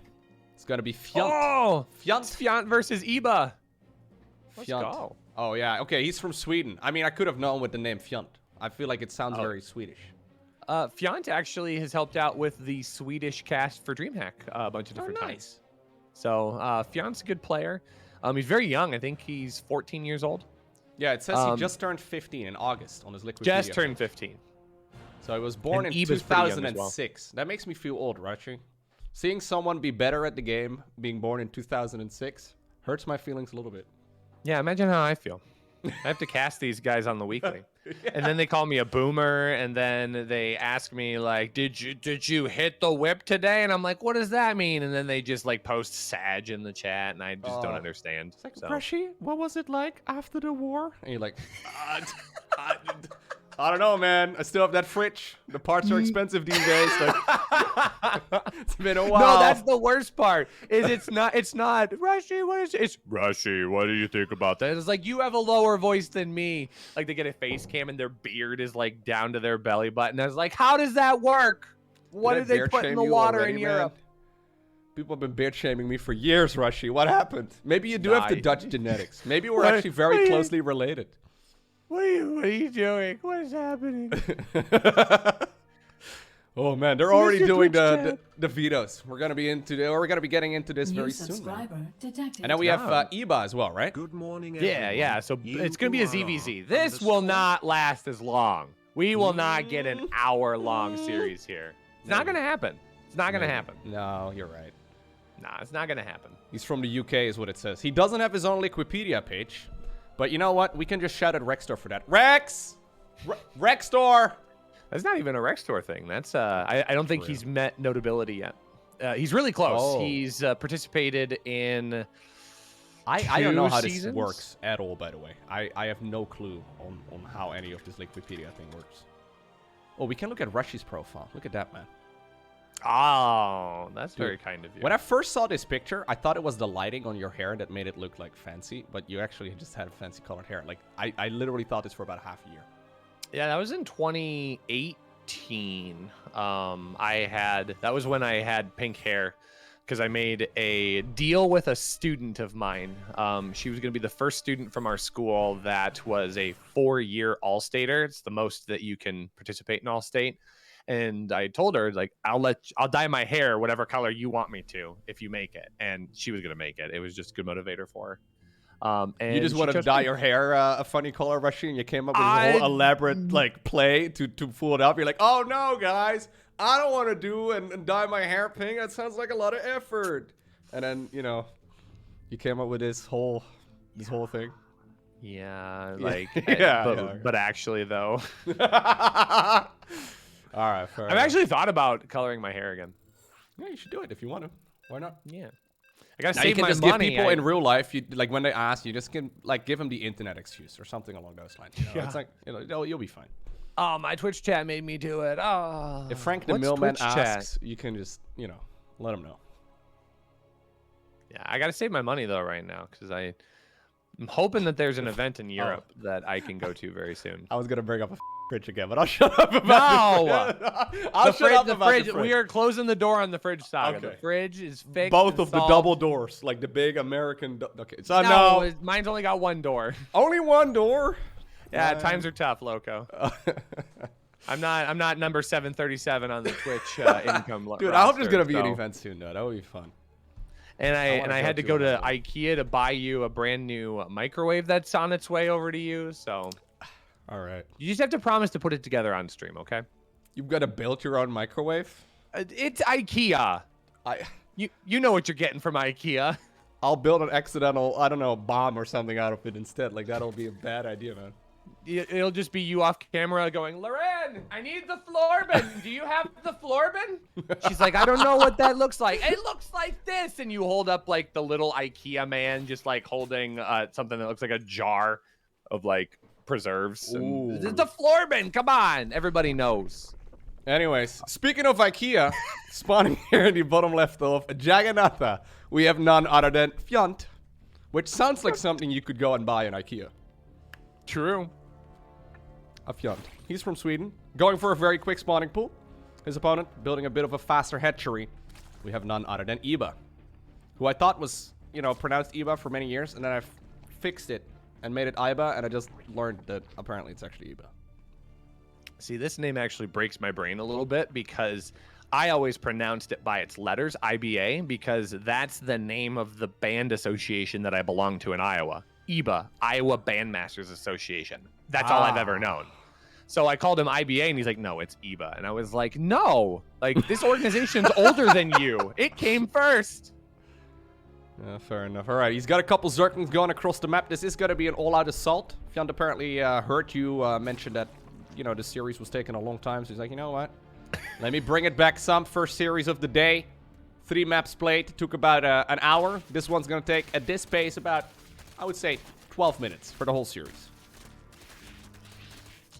It's a late drone pull here. He's just, okay, took the long way around. So the rough part is, I think against this version, you'd actually rather, like, yeah, okay, he's going back into the main base. He's scouted right now with the OV that there is indeed a lack of a natural there for his opponent, so he's gonna send the drones back and defend instead, but that was a lot of lost mineral there. So he does give up the natural, just trying to buy as much time as possible until his opponent's, well, banelings will arrive. Yeah, this is, Doesn't know, but... It's unfortunate for New Iba because subscriber losing the detected. hatchery is fine if your opponent doesn't have a natural, but now he lost all of that mining time. He's going to be behind on speed. He's just behind. I think he's just going to unfortunately fall New apart here. subscriber detected. No, I think he's okay for now. It's just that he's gone for the baneling nest. And then obviously, Zergling speed is going to be very far behind. Also, if this game does go on, that second gas is going to be kind of difficult to access. So I actually like what Fiante is doing. He's already been droning again for a little bit.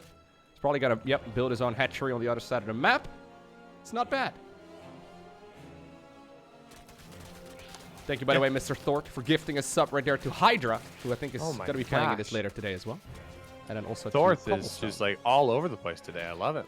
Yeah, man. He heard your commercial. He's like, wait a second. Boom, boom, boom. Yeah, this is rough. So you kind of want to have multiple queens out. I think you need to, like 3 queens or so at this point in the game to be able to take the natural if you're Eva. No. Just please save us. Okay. Oh, God. Well, it's going to be very difficult to start up a natural at this point. Oh, no. Oh, yeah, that's really rough. So now Eba is in a really, really awkward position. Because what do? Do you just try and take the natural and hope your opponent doesn't have enough Zerglings there to deny it? I mean, that may actually end up working because Fiante's been droning for a long time. But there's not going to be link speed here for another while. Yeah, but unfortunately, I mean, despite that, it's going to just cause him problems down the road because now Fiante's going to be able to jump ahead on Larva count. He's going to be able to get a little bit more ahead economically. That second base is just now finishing up. And what does Eba have to push across the map? He really doesn't. He doesn't have link speed. He needs to stay back home and defend because if at any point Fiante catches wind that Eba's going to move out with his slow lings, he's just going to take a group of 10, swing on in, and just wreak havoc in the main base. Yep. It's not a massive, massive lead, but obviously it's significant, especially in ZVZ. It becomes very awkward. So what exactly does he do as a follow-up? All right. I wasn't too familiar with Fiante just yet, but I see the playstyle he's fond of, huh? So +1 carapace usually indicates you want to go for some sort of, well, follow-up aggression. At the very least, it's not like your standard macro follow-up. Obviously, it helps a lot in the Ling Bane battles, but the roaches also do benefit from the carapace. He's already adding on a couple. Oh, actually, no, he just hit a supply block. I thought he was adding on a couple overlords, saving up some resources there, but he does need to be careful though. Eba, like, he's got 22 workers again at this point too. He's got his own Evo chamber, also going Carapace. This would actually be a pretty good moment to push for Fiante if he can get his lings across the map. Yeah, there goes 14. So the push is incoming. Oh, jeez. Good lord. Yeah, that was a good oath by you, by the way. Oh, nice. Oh. So there should be some banelings. I mean, this army just needs to pull back. No, it can't lose all of that. He really needs that all to push together, and he's got the gas to be able to build some banes. There go the banes. There was a question in chat why Eba built his baneling nest where he did. He used that to try and SimCity just a little bit, so that way lings couldn't just flood on in. You can block with the spine, you can block with the queens, and then now it's a much better position to try and hold. So it's not a long-term strategy here. It's something to just try and protect in the short term. That's a lot of banelings coming forward here. Groups of 2. Eba. Oh, he's going to be able to get all the banelings of Eba. Eba's going to lose all of his stuff, and he loses both the queens. Yeah, those Zerglings can just dash back out. 5 drones end up going down, but losing the queens, I think, is the bigger loss here. That's no injects. That's no creep tumors, Lowko. That's a lot of great damage for Fiante. Yeah, and on top of that, Eba also ended up canceling his +1 carapace to try and get slightly more stuff out. I think that's where those 7 banelings or so came from. He was all of a sudden morphing in a lot of those, and they all got blown up pretty easily. And now Fiante's finished up his own +1 carapace. He's got a Roach Warren. He's going a third base. I think Fiante's just rubbing salt in the wound at this point. Yeah, it's the old adage, right? When ahead, get more ahead, right? Oh, that ain't it. Okay, well. Thort's still going strong, by the way. Thort's been going wild, man. Thank you, Thort, for gifting a gajillion subs over the last couple of months. We also found out, it's confirmed now, that Mr. Anonymous on the channel, who donated a gajillion subs, it seemed, was Mr. Thort all along. We both did that. Like, yeah, +1 carapace. He's got +1 carapace. It's totally fine now. Yeah, like what are we worried about? Good stuff. So I think what you actually do is, like, do a big roach push right now if you're Fiante. Like, make like 10 roaches, go across the map, reinforce with links, morph in banes. GG. Yep, yeah. I think that may be exactly what he's doing. Yeah, especially with that +1 carapace, these roaches are going to be incredibly tanky against standard Zerglings and Banelings. So Roaches have to be the response here for Eba. Yeah, he's got a wall in. He needs to buy himself time. He's getting up to a lair. A Spire could be beneficial here, but it's going to take a long time to get there. And I just don't know if Eba's going to have the time to get that done. He is doing his part, though, getting as many spines as he can. He's walled off at the front. These Roaches are not going to want to just blindly attack into that because now the spines are going to be able to start working away. There are going to be some queens to assist with this as well. Lowko, I don't know. I'm really worried right now for Fiante. He needs to be sure not to overcommit on this. Yeah, exactly. Like, usually there's mutas on the back of this, but Eba's lair was a little bit late too, so it's not like there's a Spire already coming. I think it'll probably be building pretty soon. Okay, nah, I think reinforcing Zergling should be enough. I mean, those spines are super helpful. He's got 30 more Zerglings, though, using that third base very nicely. Getting some additional larva generation there. And there's GG. Good try. Fiante, though, very aggressive. Team Alpha X, let's go! Goes up 1-0 in the series. There you go. Nicely done, though, by Fiante. Yeah, it was a clean game. Going for the Lingbane cheese early on and then just building on top of it. Yeah, Links can be super tanky. With +1 carapace, it makes a huge difference. Like in Zerg versus Zerg, having any upgrade is huge. Any of the Evo Chamber upgrades early on makes such a big difference. Is there any Alpha X player on Team Blue as well? No. Okay. So we have Eba, Miksu, Jorks, Great Teacher, Hydra, and Iger. Iger, yep. Nice. Yep, Fiante and Arogfire are Team Alpha X on Team Red. Okay. Ghosty played for Project Hive for the longest time. I think he's currently teamless. Baby Marine and Cuckoo both play for Team Roddy. Yep. And Poppy's Project Hive as well. I like the orangutan one, dude. That's my new favorite team. Team Sev Orang Utang. I don't know what they do. I want to look it up, actually. They save orangutans. If they actually do it, that would be so sick. So it's an actual team. Save Orangutan. It's a French esports association whose goal is to raise funds to help protect the orangutans. Hell Dude, yeah. That is the coolest thing I've heard in a while. I don't know exactly how they raise money for the orangutans, but I love the logo. Looks like something I made in you know, Word. the drawing is really Microsoft Paint. No, seriously, Mom, that's go a check really out my cool artwork. They print it out, and Mom hangs it on the fridge. Which door, Lowko? The left or the right door, since we have so many doors to think about. Yeah, I don't know, man. I don't know. I've only ever seen those things in movies. I don't think it would fit in my kitchen. No. Oh, Yes. We don't have fridges over here in the country of Europe. It's Yeah. true, man. Do you think Rextor realizes he counters or he cancels the countdown every time? I was actually like wondering if that's deliberate. Like it feels good. I think he's just getting the next lobby ready. Yeah. Well, Rex, I think what you want to do instead is make one of us referee, and then or while the countdown is happening. Are we all referees? Okay, I want to press the pause break button just to test it, but I won't. I was gonna say, be cool. All right, fine. Hey, by the way, we have also a pool again. chat. You know what happened, right? We gave Lowko back observing control. Do you think he's offered to let me observe? Rushi, No. Rushi, do you want to do the honors of observing? Mouse? No, thanks though. It's back. Oh, I heard it go. Yeah, dude. Your It's screen right. goes Oh no, where's? Oh god, I lost my. Okay. No, my mouse is. My cursor is to the top of the screen, Rushi. Hold up. I threw it a little too violently. Oh no. Okay. All right. Okay, I'll just not touch it instead. We'll see how long that lasts. I'll just Chat, What when do I it do with my hands? changes, when all of a sudden he does the thing, you let me know. What do you I'll know. What do you do with your hands when you're on stage, Rushi? This is a question, right? What do I do with my hands right now when I'm not observing? You flail them wildly in front of your face to draw more attention to the fact that your hands aren't doing anything. Yeah, that's the smart. That's the answer. I mean, you wanted to know. There's the answer. Normally I hold my mouse, man. Things are awkward now. Is Sarah's saying it must is be there nice to anything have a else you rich can people hold, fridge. Lowko? There you go. I'm holding my my bicep right now just to flex it on Oh, stream. okay. Good You'll muscle. be able to Good tell in a muscle minute to and a choose. half. Yeah, there you go. We use ice boxes on chuck wagons. Yes, that's what we do in the country of Europe. It's true. Oh, there you go. That's what you do with your hands. You use it to read Twitch chat. So you can interact at a 90-minute delay. Whoa. Oh no.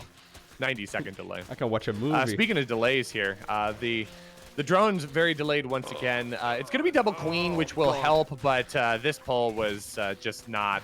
It just wasn't it. He's going to lose a lot of these drones. 4 seems like a small enough number, but at the early onset of the game, that's a lot. I mean, that's 25% of your economy. I think it's okay. I think if you lose more than 4, it becomes a disaster. Like I've done this exact thing and then I magically lose 0, and then I've done the exact thing and I've lost like 12. And you're like, what? How did I lose more than I pulled in the first place? It's yeah, it's tricky. I believe the magic number, by the way, that we decided on was 13. I'm not 100% sure why, but I believe Raynor at some point said it was 13 workers, and everyone's just started doing 13. Sure. I don't know if that's actually, you know, the best thing to do, but they've done the math. Lowko, stop eating your mouse on the floor. They have feelings too. Yeah. Chat's gonna come up with some really creative ideas for things you can do with your hands, and it's probably gonna get weird. What? Yeah, there it is. Thank you, Meerkats. Thank you. I should sit on them. No, I'm good, dude. No. Well, oh, Milo. Come. Ooh, we're actually getting a kitten tomorrow, Rushi. I'm really excited. Yeah. I am excited for you. Dude. For those I of you still unfamiliar, remember the days. We're getting another one. Like, I still remember the days where it's like Twitch chat's asking you like, Lowko, would you ever get a cat? No, I don't want to get a cat. Cats are dumb. Yeah, cats are pretty dumb. And then the dumb. girlfriend wanted a cat, so you got a cat. Yeah, we compromised. We got 2 cats. That's how a compromise works. Yeah. It's true. Nah, it's so good. Okay. Third base comes down here. This is going to be more dedicated pressure here for Fiante. He's actually going into +1 melee. He's going to show the Roach Warren. Roach Warren's probably not going to play a huge role here. He just wants to get the advantage on the Banelings and the Zergling setup. And for Iba, who's trying to throw down a third base, what? It's a ZVZ, my guy. What are we building a third base at the 4-minute mark for? Fiante, by the way, going Roach Warren and melee. This man is not going roaches, Rushi. Either that or it's a misclick. Oh no, I think it's a total sell, because what you expect to see is, okay, so the evolution chamber's churning away, and there's the Roach Warren. It's going to be a +1 roach timing, no big deal. But then it's prank. And I show up with a whole bunch of lings, and it's like, wait a minute, why are my roaches all dying back at home? You were supposed to have roaches, and then you just reluctantly It's a bit awkward, though, because like there's no quick lair. Now the Baneling Nest comes up. Second Evo. I almost feel like this should have been +1 missile or Carapace, but for some reason it's okay. He's just gonna add on a lot more Zerglings right now. Yeah. I was gonna say, I think the Z key is gonna get held down here very, very quickly, and it's not for a rapid fire stim. Do you think the Z key is in a different location on Swedish keyboards? Yeah, it's next to the Herben Flurben button. Next to the It's not like that, man. They have like dots on every letter over there, I'm pretty sure. It's like, wait, we have another vowel. Let's put more dots on it. Yeah. Yeah, we've got 3, but have we tried 4? It's actually Fiante. You're like, what? How? Huh? So he's gonna go roaches. So how many links do we have? Not a whole lot. +1 melee just finished up. It's very awkward. Yeah, okay. I almost feel like it was a misclick. I'm not sure. There's a lot of economy happening right now for Iba. This is very scary for Fiante. Fiante's got to come over and deal with this. He's kind of letting his opponent sit back. Granted, he does have his own third base, but he's down 14 workers. He's down almost an entire mineral line worth of economy, and in a game where it's going to be a lot of mineral production to get Zerglings here, that can add up very quickly, especially when Fiante's not going to have defender's advantage. Ooh, okay, so this is a very good scout for Iba, though. So he's just about to finish up his own +1 melee, or missile, rather. Good block right there by Brenda. Anyways, he's just about to finish up his own +1 missile. Once that finishes, these Zerglings are going to be much easier to deal with, but it's not in time. Oh my god, this may actually just barely work out here for Fiante. Oh, that's a great surround here. The Banelings are going to find some good connections here. And so many spines down at the third base location. Fiante can just easily walk away from that. They're buried pretty deep. So, yeah, he's just going to take the roaches on the high side of this engagement. And now all of a sudden it's like, oh, man, remember when you could have built 8 Zerglings? Wrong. You built spines that are just not going to be a part of the fight. But here comes the defender's advantage. Iba sitting up on supply, 97 to 68. Fiante not able to capitalize on this. I think you're right, Lowko. I think maybe it was a mistake to go for that +1 melee. Yeah, I think with Carapace there, he probably would have had a much better situation. Either way, he's going to finish that up soon as well, so at least these Zerglings are going to be a little bit powerful once again. Roach speed just about to finish well for Iba, and that's huge. At that point, should be able to go across the map a little bit easier. Missed opportunities here for our Red Zerg player, but you know, I gotta give credit to Iba. Iba representing the great state of Great Britain here. Well, I guess not part of Europe anymore, so own country, the country of Great Britain. that was a very creative save. Let's leave it at that. I was like, it got quiet. I was like, uh-oh, are we not? No, allowed I to was talk just thinking about... if I should, like, you know, help you out in the middle of that sentence. I was like, you know what? Let's watch him struggle.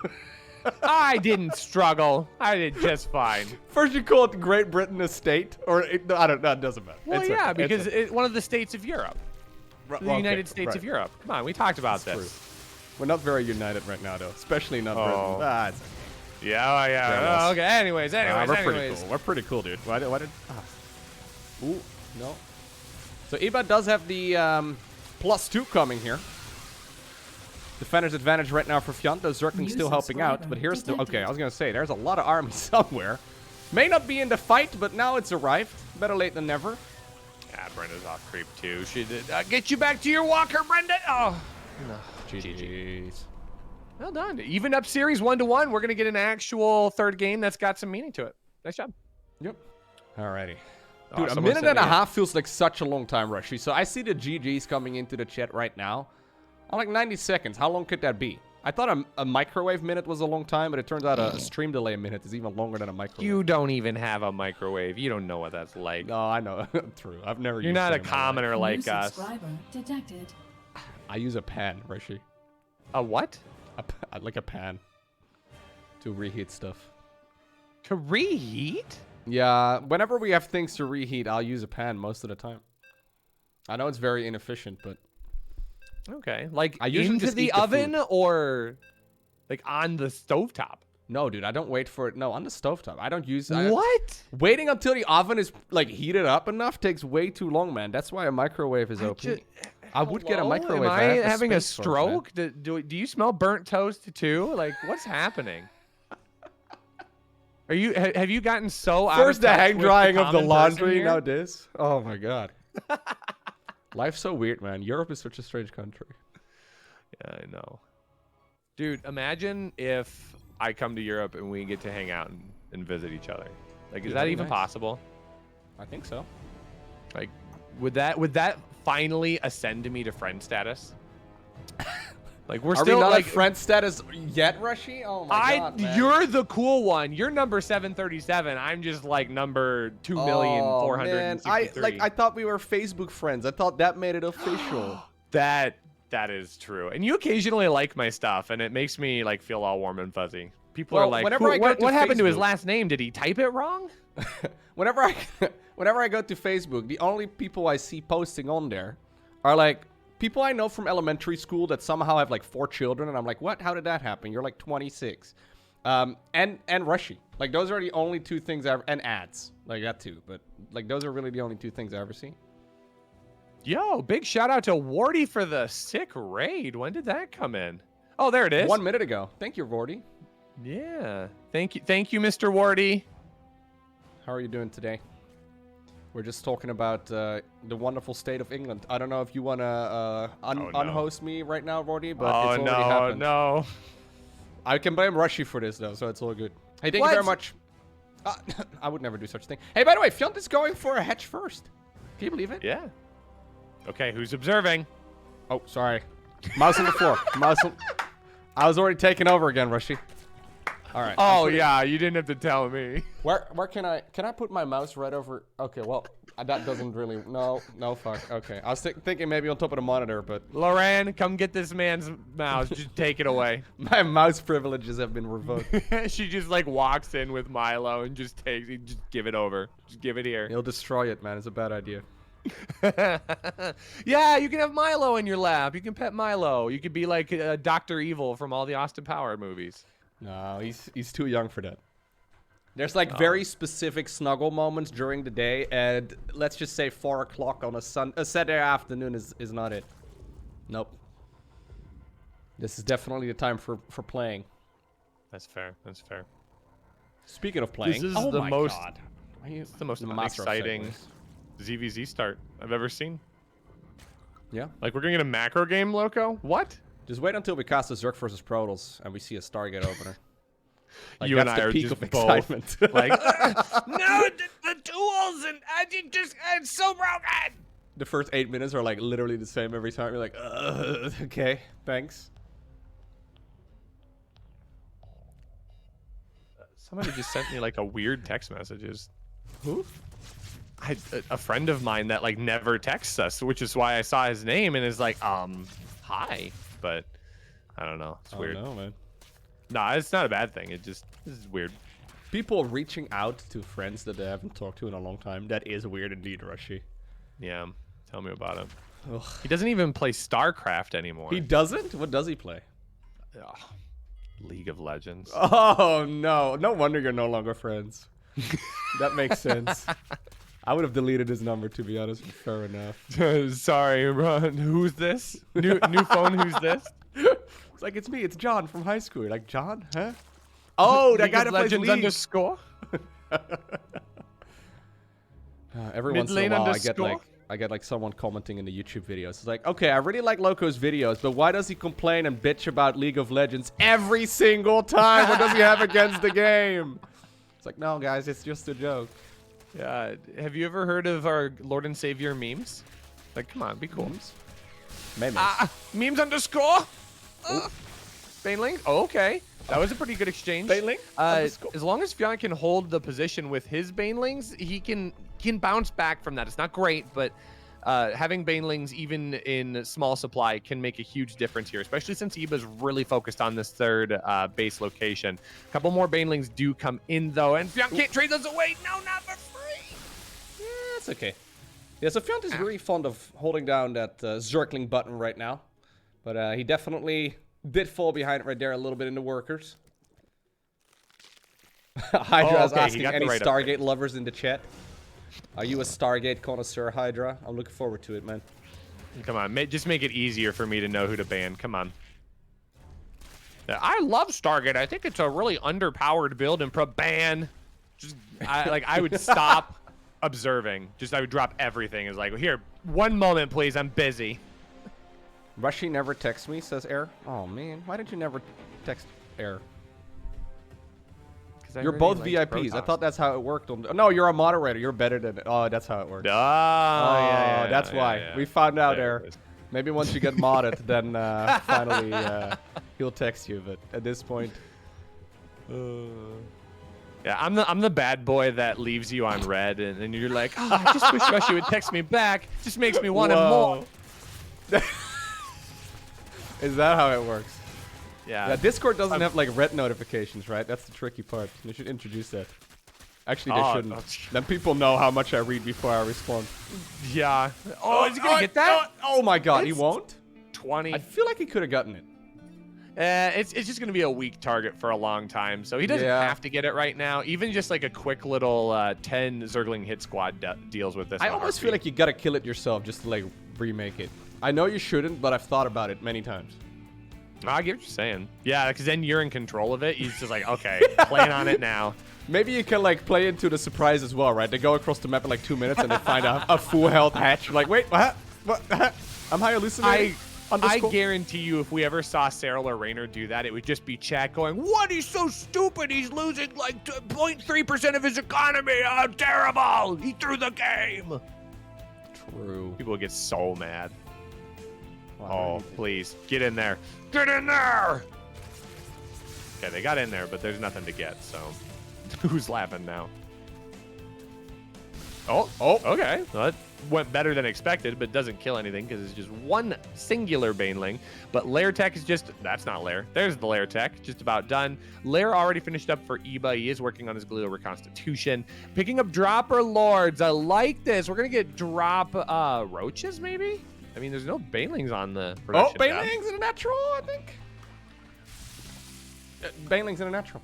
Don't yell at me. Workers. Don't yell at me, Lowko. No, I'm not yelling at you. Don't pick up your mouse either. Don't do it. No, I almost did. I know you did. I was very close. But I didn't. Thank you. I'm so sorry. Twitch okay. chat, don't be mad. There were 9 workers that went down. See, Observer Plus, they got my back. It's all good, dude. I was thinking, are there any Rs we can add to StarCraft upgrades? Like, if in the Midwest, or at least, is this an Iowa thing or is this a Midwest thing? Kind of a Midwest thing, like an upper Midwest. We're talking like northern Iowa, Minnesota, and Wisconsin specifically. Okay. Are there any, like, can we call it, like, can we put an extra R in Grial? No, that doesn't really work, right? No, we gotta, yeah, it's difficult. I thought it'd be easy. Zerglings. We could say instead of Zerglings, Zerglangs. Zerglins. Zerglins. No Zergling. G. Nope. Bailing's in the main base, by the way. 6 drones going up. It's okay, Rushi. Look. It's okay. Don't worry about it. You're making me think about roaches at the third. Roaches at the third, killing the third. Roaches at the... Ooh, okay. You are the worst. I'm so upset right now. All right, I'll stop. No, you're fine. Remember I said I was having for gifting fun. us up to Guitar King. I appreciate you. How is this hatchery still alive? I mean, he's got this roach drop here. I'm surprised that just didn't, like, tap it down. Nah, he's been trying. Fiante keeping it alive. Using those sick IKEA skills to, like, manufacture it back up to full health. Birthday. Hey, thank you, Kiago. Welcome back. Ugh. It's not my birthday, by the way, Kiago. Wait, happy birthday? Well, I'm... There you go. That's 4 of them. So hey, if I told you... Speed. If I told you that I got you a birthday present, would you be surprised? For today? It's not even my birthday. No, for your actual birthday. Can we kill that hatchery, please? No. Is Eba playing without health bars? What is this? I've only ever seen a Villo do that. Oh, no. What a no, name. he does. He plays without health bars for some reason. I don't know. Plays without something. Plays without Twitch viewers. Ah! Got him. Got him. That's the only one. That's the only one. It's the only one. I don't know why that hatchery still lives, though. I feel like it's just one of those where you've mentally no. Those poor roaches didn't deserve that. All right. Hive coming up for Eba. Probably Lurker Den. Not too far. Yay! Brought the whole army to make sure that one went down. It's super dead now. All right. So Eba in a really good spot. Fighting as well, I think, against Fiante's main force. There's a couple of... Oh, my God. Okay. Well, he gets the good trade there, too. That's not even a concave anymore, dude. That was pretty much a circle. The circle of Zerg. I keep thinking that those are going to pop up, but he's being, like, hyper patient with those. Fiante really falling apart here, unfortunately. Losing that third base has been a problem. And like you said, the surround was really difficult to try and deal with. Now there's burrowed roaches inside of the main, inside of the fourth, inside of the natural, and there's a whole army here. What's happening? I don't know why Eba is, like, forcing himself into the natural right now. This seems awfully risky. Like, this is the best thing to do if you want to lose the game, I'm pretty sure. But I think he might still have enough. He's trying really hard to see if he could still throw this, though. Yeah, but look at that worker counts, Lowko. Yeah, Eba's one worker away from the nicest amount of workers he could possibly have. Almost. So close. Well, he's not done yet. Nice. Just continuing Maybe he to can kill to 69 of his opponent. How many has he killed in total? Ooh, close. Thank you, Murfster. Appreciate you. Thank you for 100 bits. And thank you, Thort, for gifting a sub to Murfster. Murfster donated 100 bits, and Thort is like, wait a second. Someone donated bits without being a sub? Hold on. One moment, please. All right. Lurker Den is done. Lurker's coming up. Eba, stop hitting him, dude. He's already dead. Eba underscore. Underscore, please. Eva. He brought a baseball bat to a fist fight. That's not cool, dude. Oh, no. All of a sudden, whipped it out. There's the lurker. Spiny boy. There he is. Are lurkers just mobile that- spine crawlers? That's a Pokeboy. Fiante, nice. Oh, gone forever. Look away, look away. Yeah, there you go. We're fine. Evi's adding on a couple more drones. He's like, you know what? He's got... Wait, is he... He's still killing drones. Ay, ay, ay. Oh, it's... These don't have tunneling claws, here. but... Yeah, no. Nothing to see here. It Just sucks, carry though. on. Because you just attack move over there, and then you're like, haha, they're dead now. And then they unpop it. Oh, never mind. New Sounds better than that. subscriber detected. Got him. Fiante's gonna lose. Iba's gonna be able to push across, but this was a very good best of 3 here. One of the more interesting ZVZs we probably watched at the non-like tippy top pro level. For sure. Iba adding on a couple more overlords. That's what he needs right now. I feel like we just attack move. Oh yeah, yeah. The patience here, it's patience to a fault, right? Oh, I don't want to accidentally like over engage here. It's like, homie, there's just no army, there's no economy, there's just no nothing. He's thinking back of that overlord that gets sniped earlier with the 3 roaches inside of it, right as it, you know, he's like, I don't want to let that happen again. Sometimes all I think about is you. Come on. Yeah, come on, man. He thinks his army or his opponent's army is still huge or something, but there's actually like that was all of it. Like that little hit spot. There you go. Oh yeah, this is. Oh, where's the squeeze? Iba!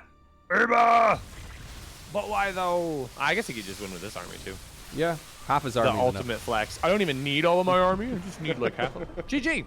Yeah, great series here. Iba takes the 2-1 victory, and it gives a team point to Team Blue. So we're all tied up team-wise. Well done. Nice.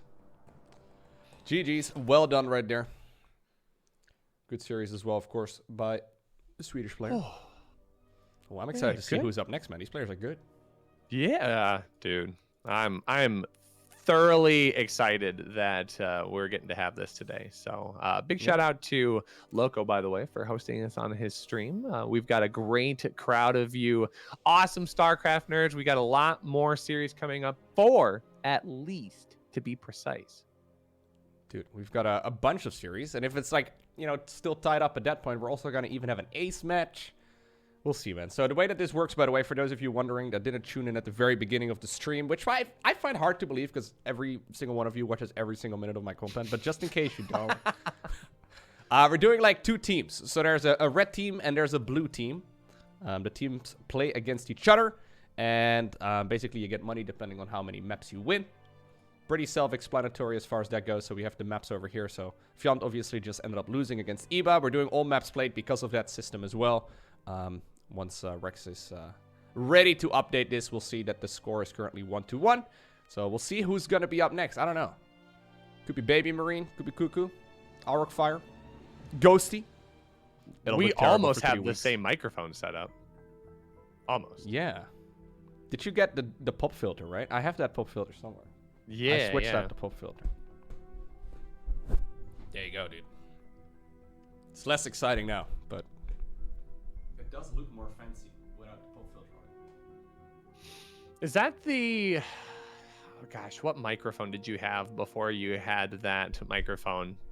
Where did, like, what did that one come from? The one that you have Electro Voice. Electro Voice. Okay, cool. Yeah, that was okay. Lowko could sub to 3 people with that money as a new paperboard. Yeah, I could. It was great, dude. Especially around Christmas time. Is that a thing in the US? Like, I would get like these little cards, like these little Christmas cards. And basically what you do is like you ring every single door that you've been delivering. And then you're like, Merry Christmas. And you hand them a little card and they're supposed to like... Is that a thing?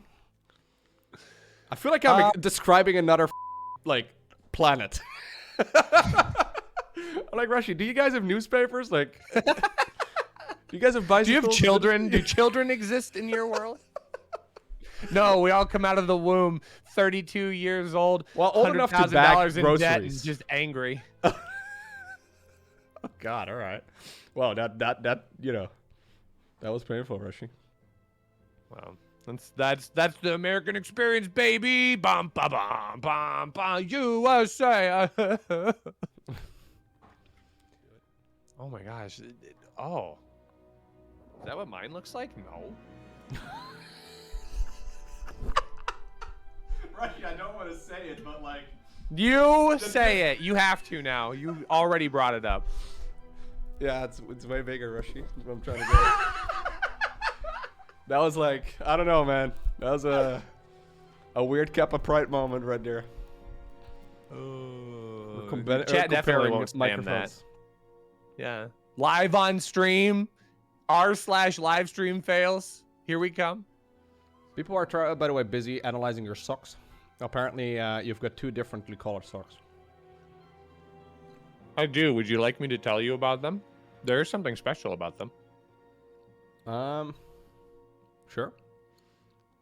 Cuckoo is saying, by the way, I'm a big fan of Rushi because he likes pizza with pineapple. It's true. It's just good. The people that hate on pizza with pineapple haven't actually had it. I stand by No politics, Rushi. We have a no politics and religion rule. Come on. Oh, I forgot that pineapple on pizza is political. Oh, okay. So anyways, so my socks, I bought them from Bombas. This is a pair. This is an actual pair of socks. They support LGBTQ youth. Oh, nice. So if you buy a pair of socks of this brand, they are rainbow colored. They donate a pair of socks to LGBTQ homeless youth. Oh, nice. That's pretty cool.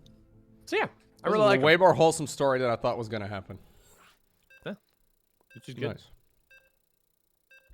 We couldn't see the socks, by the way. All we saw was knees, but it's okay. The way they're cut off on stream. Gray sweatpants next time. You don't have enough money for me to wear gray sweatpants. What does that mean?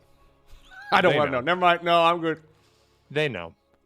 Twitch chat knows. All right. Onlyfans.com. Sorry. Starts blushy, I see. Alrighty. We've got ourselves a Terran versus Terran rushing. Are you as excited about Terran versus Terran as you are about Protoss versus Protoss?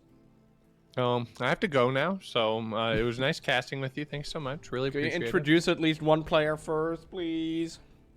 Welcome, everyone, to the Rextor Invitational #1, brought to you right here on twitch.tv/LowkoTV.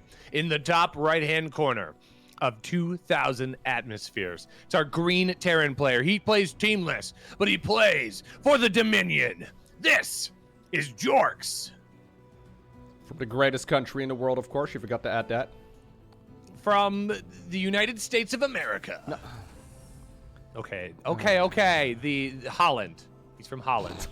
Wow. It's the name of the country, opponent, right? In the opposite corner with the red Terran SCVs, we have Cuckoo playing for Team Roddy. Roddy has been doing a lot for the StarCraft community, man. What a great guy. Oh, he's so good. Cuckoo. Cuckoo's really funny. He has a really good stream that he's been grinding as of late. He's very funny, dude. Streamers don't have feet for socks. You saw my feet. I usually charge $50 a pop for feet that's like that. You got them for free. You're welcome. Wow. Not even grateful in the chat. Yeah. Twitch chat being very toxic right now. Anyways, guys. It's gonna be a Terran versus Terran. This matchup, it is an acquired taste. Let's leave it at that. Some people love it. Some people don't. Personally, I get to pick and choose usually for YouTube which series of TVT I want to cast, and it's amazing because there's some really, really good games of Terran vs. Terran out there. But Terran vs. Terran can also be very messy to the point where, like, things end very quickly or very abruptly. You're like, what? How? Huh? I love the matchup, though. It's good. Either way, thank you, Inflatable, for gifting 2 community subs, and Thort for gifting a sub to Coconut Games, and also to Prince Curtis. Hey, I know you're not sponsored, so I'll keep their logo off, but this was my replacement for coffee. Oh. Is it an energy drink, or? You know what it is. Some say it's the official drink of, well, do you Terran not versus know? Terran. Let's leave. Yes. Let's leave it at that. Yeah. Here, I'm gonna give you the crack here. Okay. Oh my god, my stream is not even set to the ASMR channel. It will be I checked out in the 90 ASMR seconds. category on stream a couple of days ago. That was a mistake. Oh no. For some reason, a lot of people are licking microphones right now, Rushi. Oh. I'm not sure what that's all hey. about. There's Reapers in the main base or something. I don't know, man. It's awful. I was like, hey, I wonder if that's still going on. So I went to the section, and turns out the answer is yes. Ugh. Aeronox Perfect. sums up my feelings about TVT very perfectly. Perfect. I could take a nap now. Yeah. It's I'll okay. see you in about 20 minutes to talk about the one extra tank that one player has, and they just win the game. Wow. Hey, it's actually a mech. Thank you. I've called it. And I've predicted the future. Oh, never mind. It was a misplay. I was like, wait, that's a really weird timing. Wow, 'Cause even when Cuckoo, you're no playing chill, mech, man. even when playing mech, you still really don't want to get like. All right. Yo, M. Canning, what's up, man? USA. USA. He'll get it. He gets it. Captain America over here.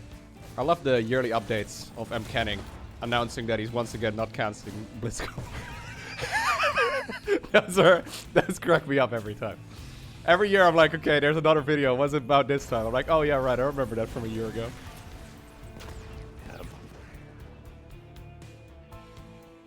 Oh, chat, you need to not promote and support licking microphones for ASMR. You're better than that. I believe I know that you're better than that. I have more expectations for you. Wow, Rushi. Are you shaming people that are into licking microphones? I'm not shaming. I'm That's what I'm just hearing right encouraging now. people to be better. Whatever that means to them. You're just inspiring people. Yeah. To, That's my whole yeah. goal as a teacher, man. That's good. That's good. ASMR make you Lowko? do it. No. I'm good, dude. Whoa.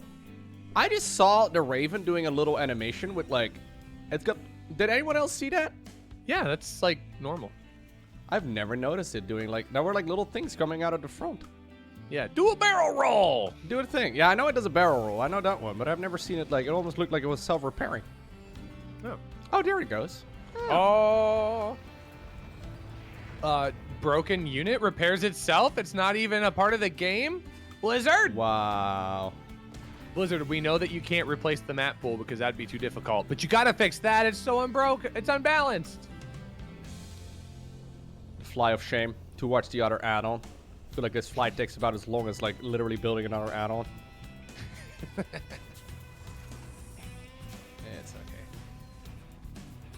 okay. Oh, gets a Raven. Very ambitious move there by Cuckoo.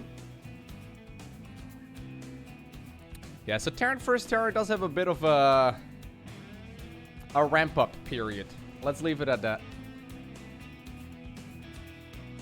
Did you freeze Rushi or are you just staring at Twitch chat?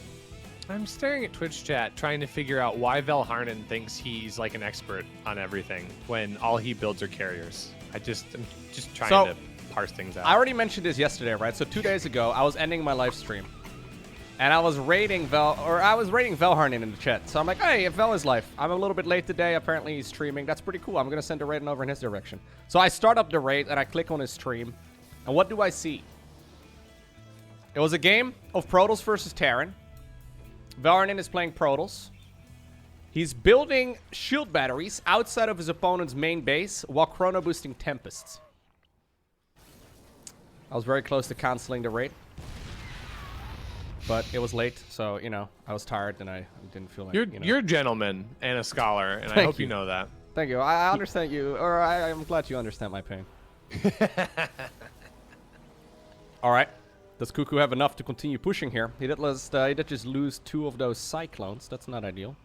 Oh, this is actually really good positioning here for Cuckoo. He's able to wedge himself in on the high side, so now DJ's not even going to be able to really... Oh, this reposition is going to be brutal. This is going to be hard to deal with. Siege tank's rolling a little bit further forward. No target firing too much on those siege tanks, so now all of a sudden Cuckoo takes a massive lead, and GG is cool. All right.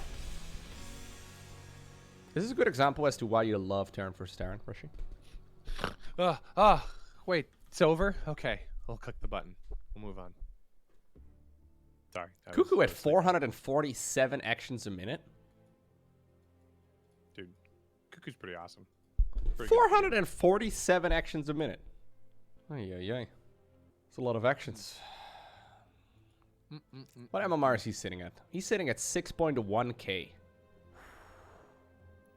6.1k makes him the rank 38 on the server right now. Let me have a quick little peek at Mr. DJ as well. Yeah, DJ is sitting a little bit lower up on the ladder. I don't know exactly what his MMR is. Actually, no. He's currently apparently only playing a ladder with Protoss. I'm not entirely sure exactly how much Terran he plays, but that's okay. What do you think of the VIP's emote, by the way, Rushi? It does make me smile, but where's Pet the Mods? I mean, Pet the Mods is a thing. No, Pet the Mods was added a little while ago. And then apparently a couple of VIPs were a little bit upset that they couldn't be petted. I don't know, man. Okay, how this far whole conversation makes me... Okay, we're going to be doing another Terran vs. Terran chat. Everybody get your fuzzy blankets and pillows out. And keep count on the tanks. I couldn't help but notice. All of a sudden, Cuckoo had one more tank than his opponent, and he suddenly just won the game. It's amazing. There you go. How many tanks do you think Cuckoo's going to make in game number 2? At least 6. Nah, it was all about positioning just now, right? You raced and lowered a lot of depots. Yeah, you raced and lowered a lot of depots that last game. That's why you get up to 500 actions per minute.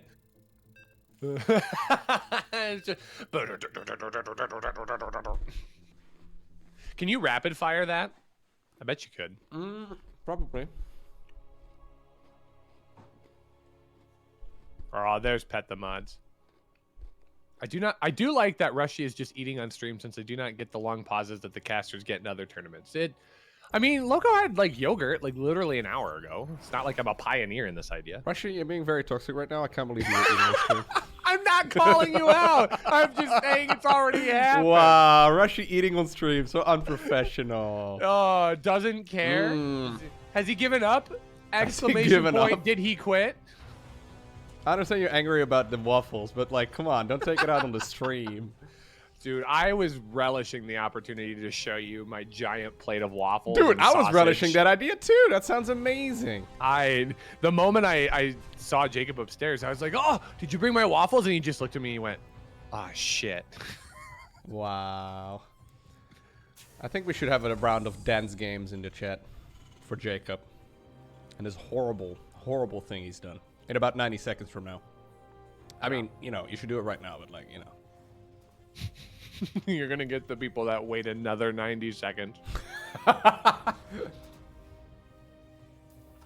All right. Anyways, double gases, single barracks.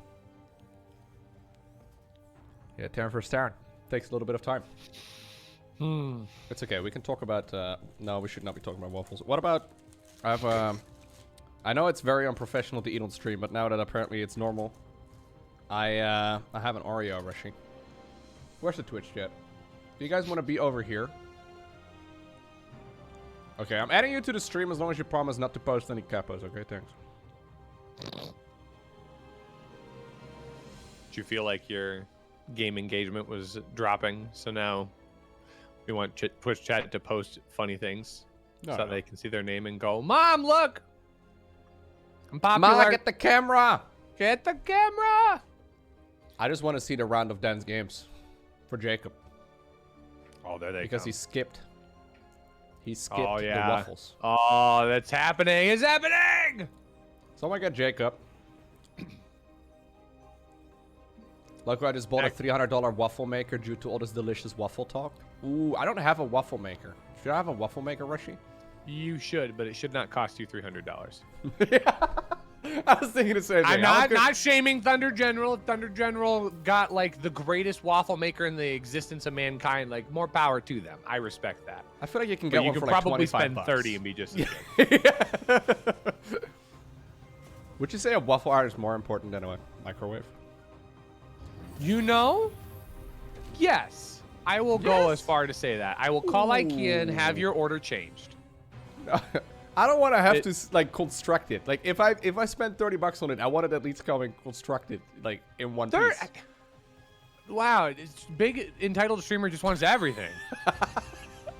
I'm just saying, me playing with electronics sounds like a terrible idea.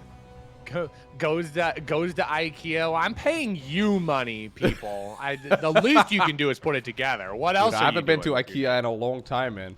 Oh, it is a fascinating place. Dude, IKEA's pretty dope. I had their meatballs for the first time ever. Yeah? Yeah, when I went up with my friend a couple weeks ago. Oh, yeah, you mentioned that. You had to drive several hours to an IKEA, right? Yeah, 3.5. It was a long drive. Oh, my God. Yeah, we were on the road by like 6 in the morning. Well, I don't know I love IKEA that much. Well, I mean, it's the only one within 10 hours, so sometimes you gotta do what you gotta do. Man, I can drive to like 3 different countries in 3.5 hours. Must be nice. No, it's not really that nice. Like, one of them is Belgium. Like... Oh, jeez. Belgium didn't wake up realizing they were going to have to go to war today. I mean, it's okay. I'm kidding, Belgium. There's like 3 Belgian viewers. But like, Dad's gaming right now. They're like, wait, Not what? anymore. They're gone. Bye. Taking their waffle makers with them. Ooh, that's true, actually. Okay, we have a siege tank siege up right here by Jork. Is he going to be able to get in there? Well, siege tank goes down. That's actually, Ooh, yeah, can't help but notice micro. that DJ has one more tank than his opponent. Oh, nope, it equalized. See, look at that. Great hold. Oh, medivac. Oh, God. These guys are microing their hearts out. Cuckoo almost in trouble there. Just barely keeps the heavy hitters alive. Try to imagine what kind of waffle iron the man got for $300. I mean, it had to have been one that like you could use in a Gordon Ramsay kitchen for sure. Probably like stainless steel, and you open it and it like greases itself. It's just like sprays the like butter spray. A soft close on. It's like the Breville Smart Waffle Pro. # almost as much money as Lowko. What? No, I didn't mean to delete. Oh I was trying to click God. it. I didn't mean to delete your message. I was trying to click the name. Oh my God. Wait, how much does it cost? It's €175. Jeez. It's a good waffle maker. At that price, I hope it makes Sorry, the I didn't mean to waffles remove your warm. message. He probably doesn't hear my apology until 90 seconds from now. He's like, what did I do wrong? I was just explaining my waffle. Lowko messed up. You deserve better. Well, I'm leaving. The cool thing, GH Lynn, is that it's not an airport. You don't have to announce your departure. Have a great day. No, that's one of the Belgian viewers. Oh. Sorry, didn't mean to be rude. My bad. Wow. It's not an airport. You don't have to announce it. Happened. I forgot. I forgot 90 seconds ago. Okay. I'm kidding. Belgium is pretty cool. Yeah, it was just a joke. It's a prank. It was a prank. Keck W. Ha ha ha. They've actually got a lot of Belgian people on Dutch television these days. Like, they have some really good comedians and stuff. It's really funny. Like, it's funny right from the get-go because, like, the accent is a little bit different. Okay. Like the Dutch accent. And it immediately already sounds a little bit funny because of that. But, like, some of the guys are actually absolutely hilarious. There's a couple that are really good. They actually make good television in general. I don't watch a whole lot of Dutch TV, but the Belgian ones are more interesting for sure. All right. I can't help but notice, like, again, loving the one-on-one time. This feels just like the most public of dates for me, so I'm really enjoying my life. But should we talk about the game? Because I think it's starting to finally spin up here at the 8-minute mark. Oh, he's got 4 tanks versus 3 now. Better back off, York. It's game over, GG. DJ, get out, dude. Yeah, he's got an extra tank. But for real. Yeah, but actually, though. Yeah, like no, DJ. See, look, this is exactly what happens here. One player forgets to count, or they mess up counting. And like now suddenly, oh, actually it kind of equalized really quick. Look at that. Oh, secret tank in the back. The Yeah, no, that was one of the time. reinforcing tanks. So it was actually 4 versus 4 all this time. And another tank! It was 5v4! Oh DJ had my the God. advantage the whole time and we never knew. It's amazing. All right. DJ trying his very best, getting another tank in position. Cuckoo's not going to be able to get too much done right now, though, because his tanks are actually low hit points. Like, he can count, but he's got to be careful because he's like 1 shot away, and then he's going to have less because, you know, red hit points. Okay, we're going to do a little bit of ferrying. Red HP Medivac, though. Jimmy and Kevin over here. John. Oh, John's dead. Oh, goodbye. Kevin too, by the way. From Jimmy. This is a nice back and forth here. Cuckoo's got some really good positioning. It's not as strong as it was in game number 1. Yeah, it's game number 2. I had to think about that for a moment. Embarrassing. But he is you're complaining that they can't count. Yeah, well. Anyways, here's more high value analysis. Tanks are going to be able to siege up, but they're very, very low. 3 tanks still on the high ground should be strong enough to hold the position, but now DJ is going to be able to have access to his ramp again. He's not going to just get pushed down in that regard, but look at the mini map there, Lowko. It's tons of red units coming to help out. The BM Arog Fire boss. What's Arog Fire? Oh, he's casting in French, I'm sure. I'm like, what's he doing in this game? He's casting. He's probably still angry from that series earlier. It's very probable. Iger's sitting in the chat right now. He's like, got him. still got it. Oh, okay. All This right. rotate's actually really strong here. DJ didn't see this coming, so his tanks are going to be back grinder! towards.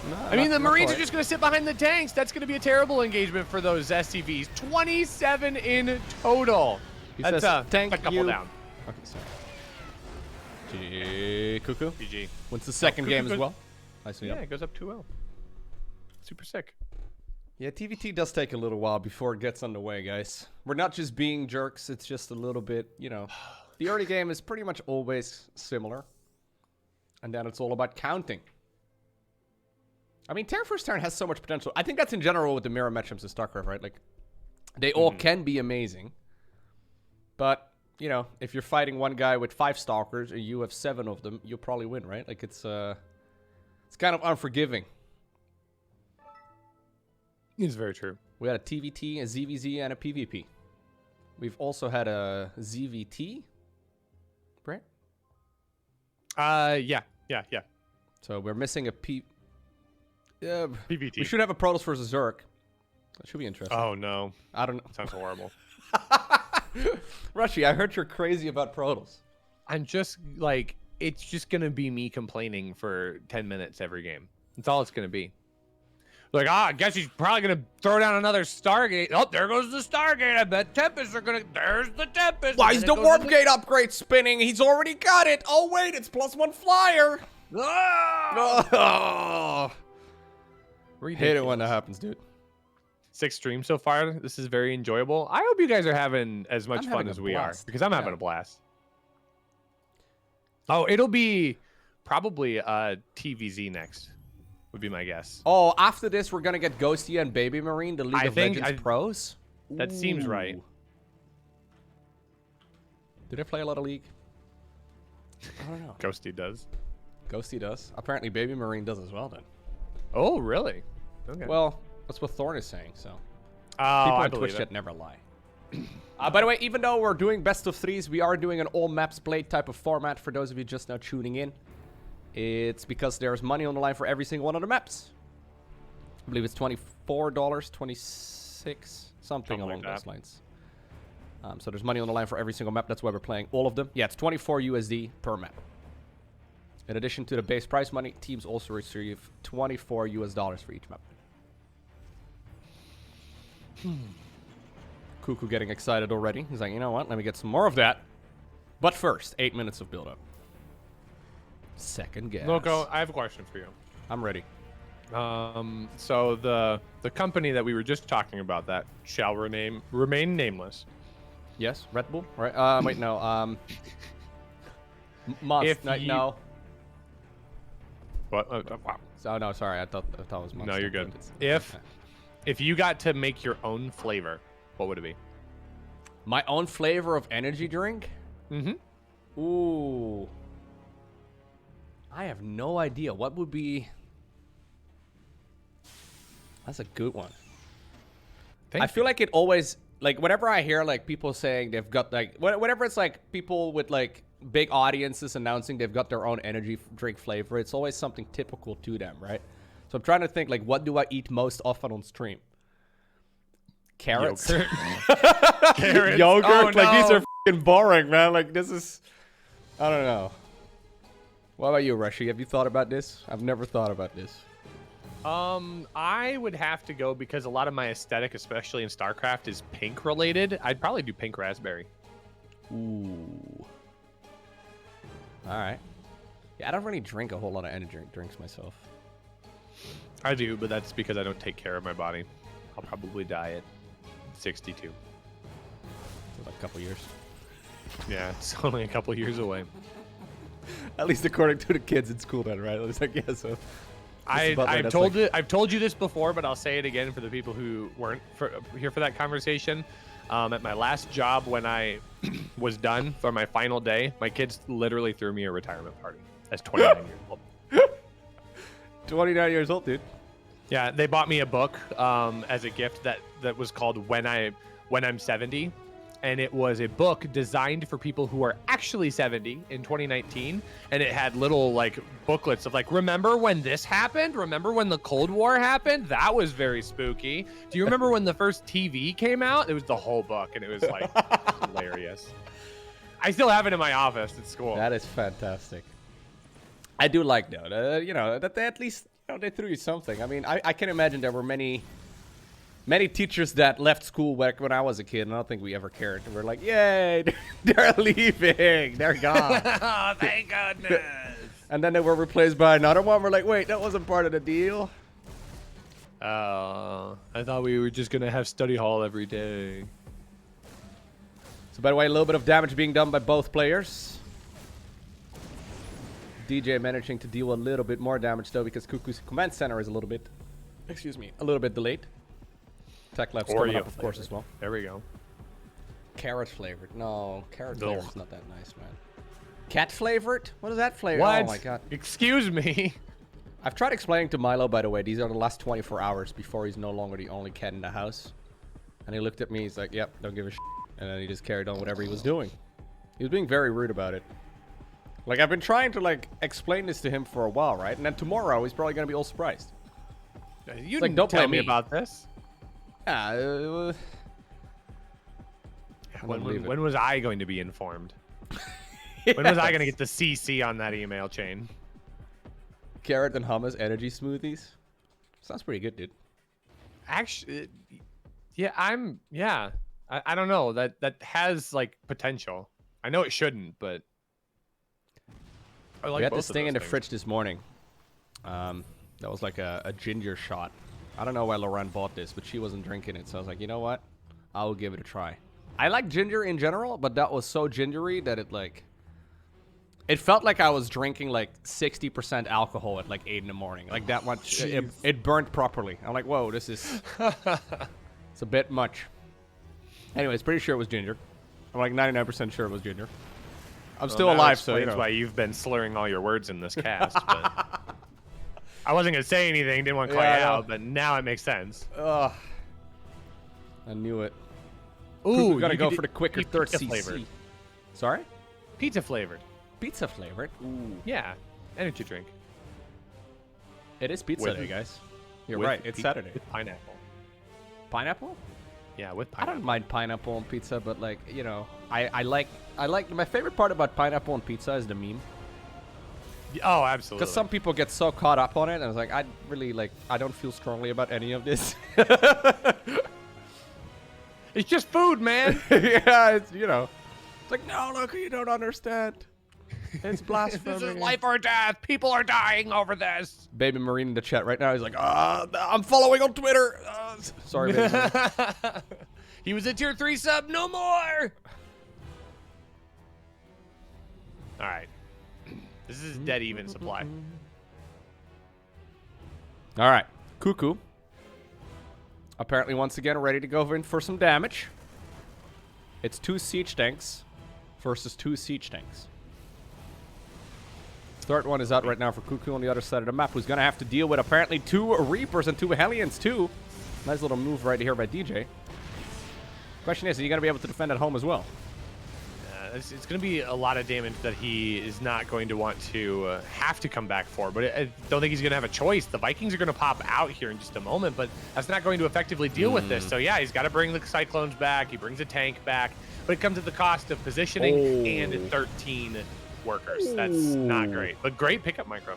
Yeah, that was pretty sweet. But yeah, 13 workers is way more than you want to lose. Now DJ's like, you know what? Last time I checked, I had an extra siege tank.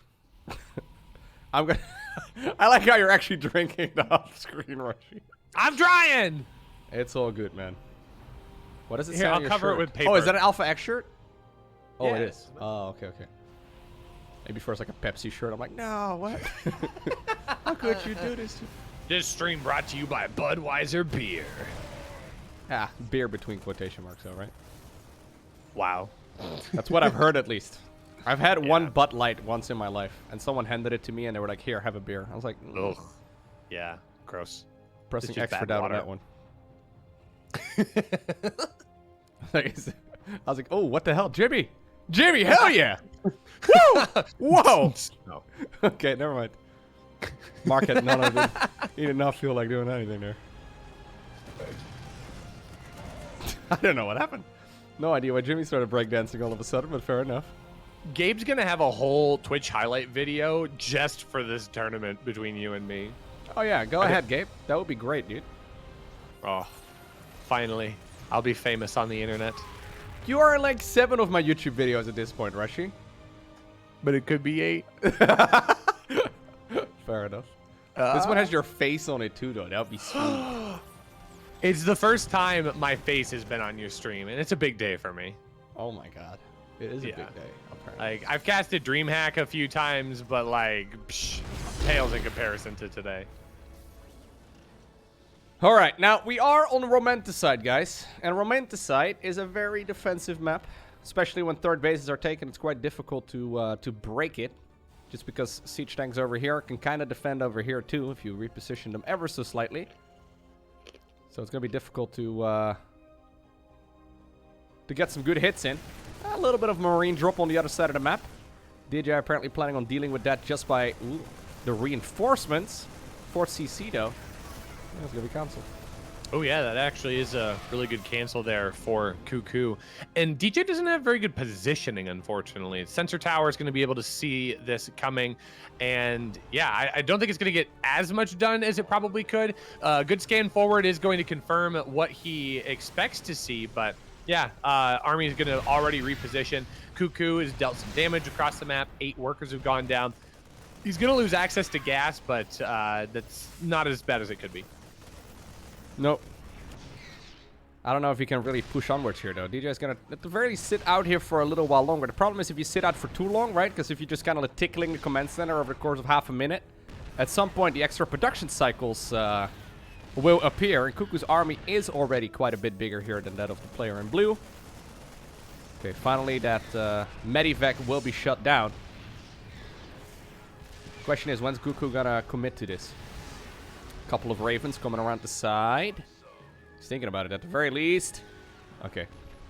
He's going to use the interference matrices. He will. So he's going to disable and shut down 4 of those tanks.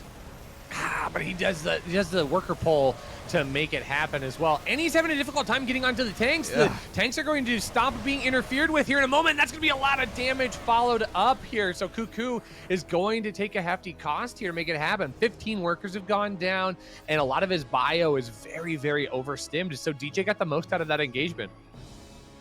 Very nicely done. DJ is sitting in the meantime just on his own 3 command centers. Obviously that 4th of his got cancelled once, but still making a new one.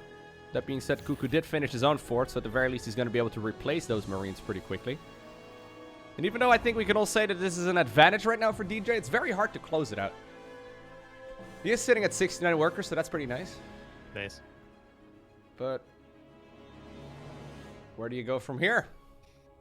I mean, you got to get upgrades rolling out, and that's where DJ is going to start getting a bit of an advantage here. He's got +1 vehicle weapons, just about to finish up. Both players are kind of on the same pathway for 2-2 bio. Cuckoo a little bit behind on his infantry armor, but it's not the end of the world. DJ with a drop into the main base here. He's going to find some additional damage, but Cuckoo has a lot of his army still posted up in the main, so not going to be a huge deal. Both players getting out to a 4th base as well, so it's largely a lot of the same pathway, but DJ just has a better spot because he's taken some way greater engagements earlier on in the series. I was just giggling a little bit because Air was saying, make sure to blur Rushi out of the video at Gabe. Yeah, that seems about so right. Toxic. There's just one. I can just imagine the video. There's just one. Having yourself a cheeky little giggle there, mate. I don't know why I thought that was so funny. Anyways, it's just one big Rushi's so excited. Dude, DJ's going to town here. Yeah, DJ's on a good path here to try and close out game number 3 and give himself a win and a little bit of cash in his pocket. So DJ's going to roll around the top side here. Cuckoo actually a little out of position. Yeah. The Vikings will be able to help intercept a bit, but I don't know. The tanks are going to be able to get on the location here. And that's a great concave. Yeah. All the bio just melts, and this ends up becoming a really good engagement. DJ's going to take that 3rd game, and he doesn't win the series, but he wins a little bit of cash. Totally worth it. $24. There it is. Better than Very not having nice. 24 bucks. That's for sure. You Yeah. can get infinite waffles for that 3 times, Rushi. Unlimited. Okay, 3 times infinite waffle. Okay, I'll shut up about it now. I know I'm being a bit of a dick, but I'm just thinking what it divides perfectly through. Whatever. I mean, at this point now, I'm just like, now part of me wants to be like, I'll text somebody that I know is working and be like, come drive me waffles. I'll pay you. In fact, I might do that. Do I have a student that would drive? I feel like I would. They'd like fight each other. Be like, I want to take mother waffles. Yeah? Dude, Yeah. that's awesome. Yeah, it's weird. And is what I it remember is. like a whole lot of my high school teachers. And like I remember especially the ones that were cool, right? And the ones that were like really bad, right? The ones that were just generally not fun to be around at all. I guess it is nice to be, at the very least, be remembered. Like you'll have a lot of kids that probably remember you from school, like for a very long time. When they at the very least think about band. I mean, people think about band every day, all day, obviously. Of course, yeah. Yeah. It's weird when people say like I don't think about band all the time. I'm like, what? How? Makes no sense. Like I was thinking you about a just, like, turn fretless your bass brain this morning, dude. I love thinking about fretless basses. The Jocko style bass. Yes. The Jocko style basses, the slides and everything. Yeah. It's my favorite thing. Can Lowko grow facial hair? Wow, you guys are being really toxic right now. I just explained that I can't, and now you're going to ask me at 90 seconds of delay. Yeah, no, I can't grow much facial hair, guys. Shaving implies you go outside. Actually, it's become very cool not to shave hair, in general, dude. No, I think beards are pretty sweet. Yeah, beards would be cool, but yeah, it is what it is, guys. What am I going to do about it? Rushi, I have more beard than you. Wow, unlucky. Now you're just flexing. Wow, that's like it's like going to a baby and telling them, I know more words than you. I mean, wow. A self-roast. You feel better? Yeah. Those are rare. Just do a sub goal and you shave if you don't reach the goal. Mate, that's not how Twitch works. On Twitch, you set any sub goal and people will fill it in right away. That's pretty much how it works. At some point, I had a stream. Okay, this is years ago. I don't know if you remember this, Rushi, but this is a very long time ago. Where I put in the title of my stream just because everyone started doing this for a while. Except they would do longer times, right? I was like, I'm going to do 1 extra second of streaming for every sub that I get. Just because people were doing like, for every sub I get, I stream another 10 minutes or whatever. I kid you not, I literally streamed for another 10 minutes that day. Just because people were playing into the meme. If I had a sub goal where I have to dye my hair pink or whatever, it'll be met, man. I'm pretty sure. Yeah, I don't know. It's a risky thing to do. Lowko, can you grow facial hair? No. Thank you, Air. That was a wild day, though. Hey, I do Chad, like sub if goals. you donate 100 gift subs in the next 5 minutes, I'll convince Lowko to dye his hair green. No, I don't want to dye my hair Go, Chad, green. go. No, New that's subscriber fine. It makes it easier. detected. We're already at 20. It's already there. We're 20. 20 I'm to not 100. dyeing my Let's go. hair, guys. I want to dye my hair. That's right. You don't want to. I'm going to convince you. That was the deal. But I'm already whatever. Thank you, Argyle, for the 20 gifted subs. Hey, thank you, Argyle. That is very generous. Argyle can think into the future, dude. How do you think he managed man. that? 80 left. Let's go. Chat's going to go wild. They're going to be like, wow, Loco's going to do that? He's so cool. I'm what a not great going guy. to, Chad. I'm sorry. I What? hate to disappoint you. What? I No, don't you wanna dye promised. my hair. I don't. You promised. You promised. Didn't? Clip Wow. that, Chad. Gabe, I need you to Gabe take is a like stitch of manufacturing a words. video. Yeah, he's like cutting Yeah, dye my words with hair every green? single one. Absolutely, Rushy. It's one of those like Obama videos, you know, where he's like saying sentences that make absolutely no sense anymore. You're like, what? No, that's. Lowko, you can always do the full beard and bald look. No, I can't. I can only do the bald look. That's the only one I can do. Okay, I have a theory because this is happening to me. I will eventually go bald. Baldness runs in my side of the family. I feel like if I finally end up going bald, will the hair growing gene like go down to the bottom of my face, and then I'll be able to grow like a beard? Because otherwise, I'm not gonna look good. I doubt it, Rushi. Wait, do the other men in your family that are bald, do they grow beards? They do have facial hair. Hmm. Ah, well. I see Mundi gets Doesn't it. really New matter. subscriber Yo, detected. Mikey, thank you very much. See, Argyle gets it. He donated 20 and he gets it. It's amazing. No, some people can definitely suit bald very well. Like, I think bald can look really cool. I just gotta there's own it, nothing right? to tie my face together. That's the problem. It'll just be another weird spectacle thing people will talk about. It's like, wow, he's so tall and he's so bald. Mommy, Maybe you is can that just what convince look people, like? if you were bald, that you still grow hair, but they just can't see it from that angle. It's like, no, there's a lot of hair up there, like way up in the middle. Got like a mohawk, but you just can't see it. Might be a bit of a stretch, but at least it's it's something you can try. It's Ghosty versus Miksu. All right, not baby money. Ghosty. We have another ZVZ Rushy. We're doing all mirror matchups. Worst streamer ever, not even coloring his hair. Wow.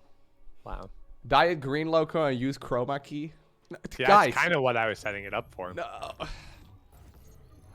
Why dye your hair one color when you could dye your hair any color you want? Oh. I know.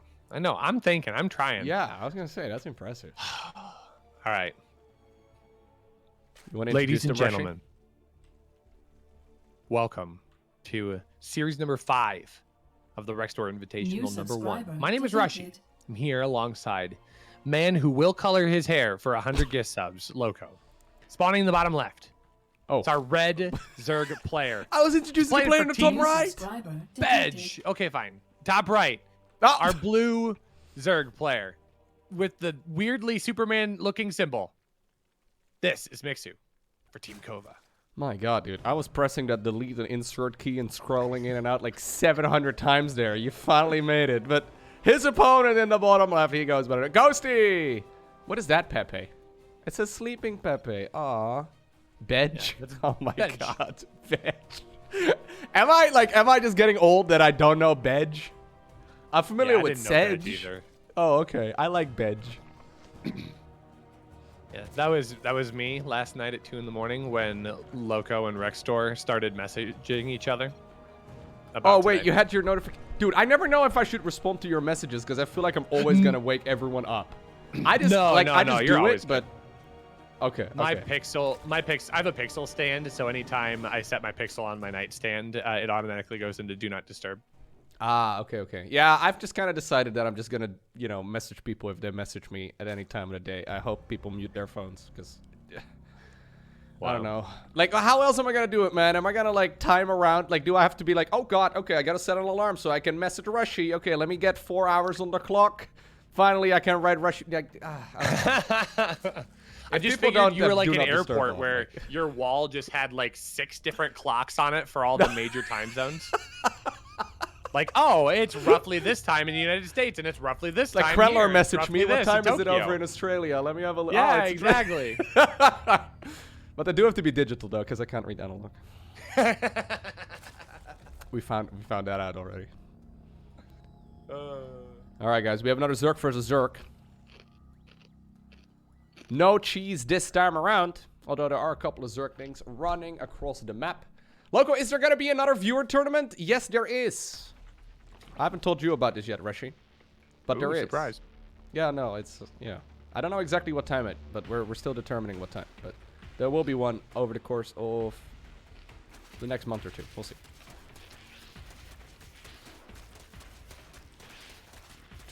Badge.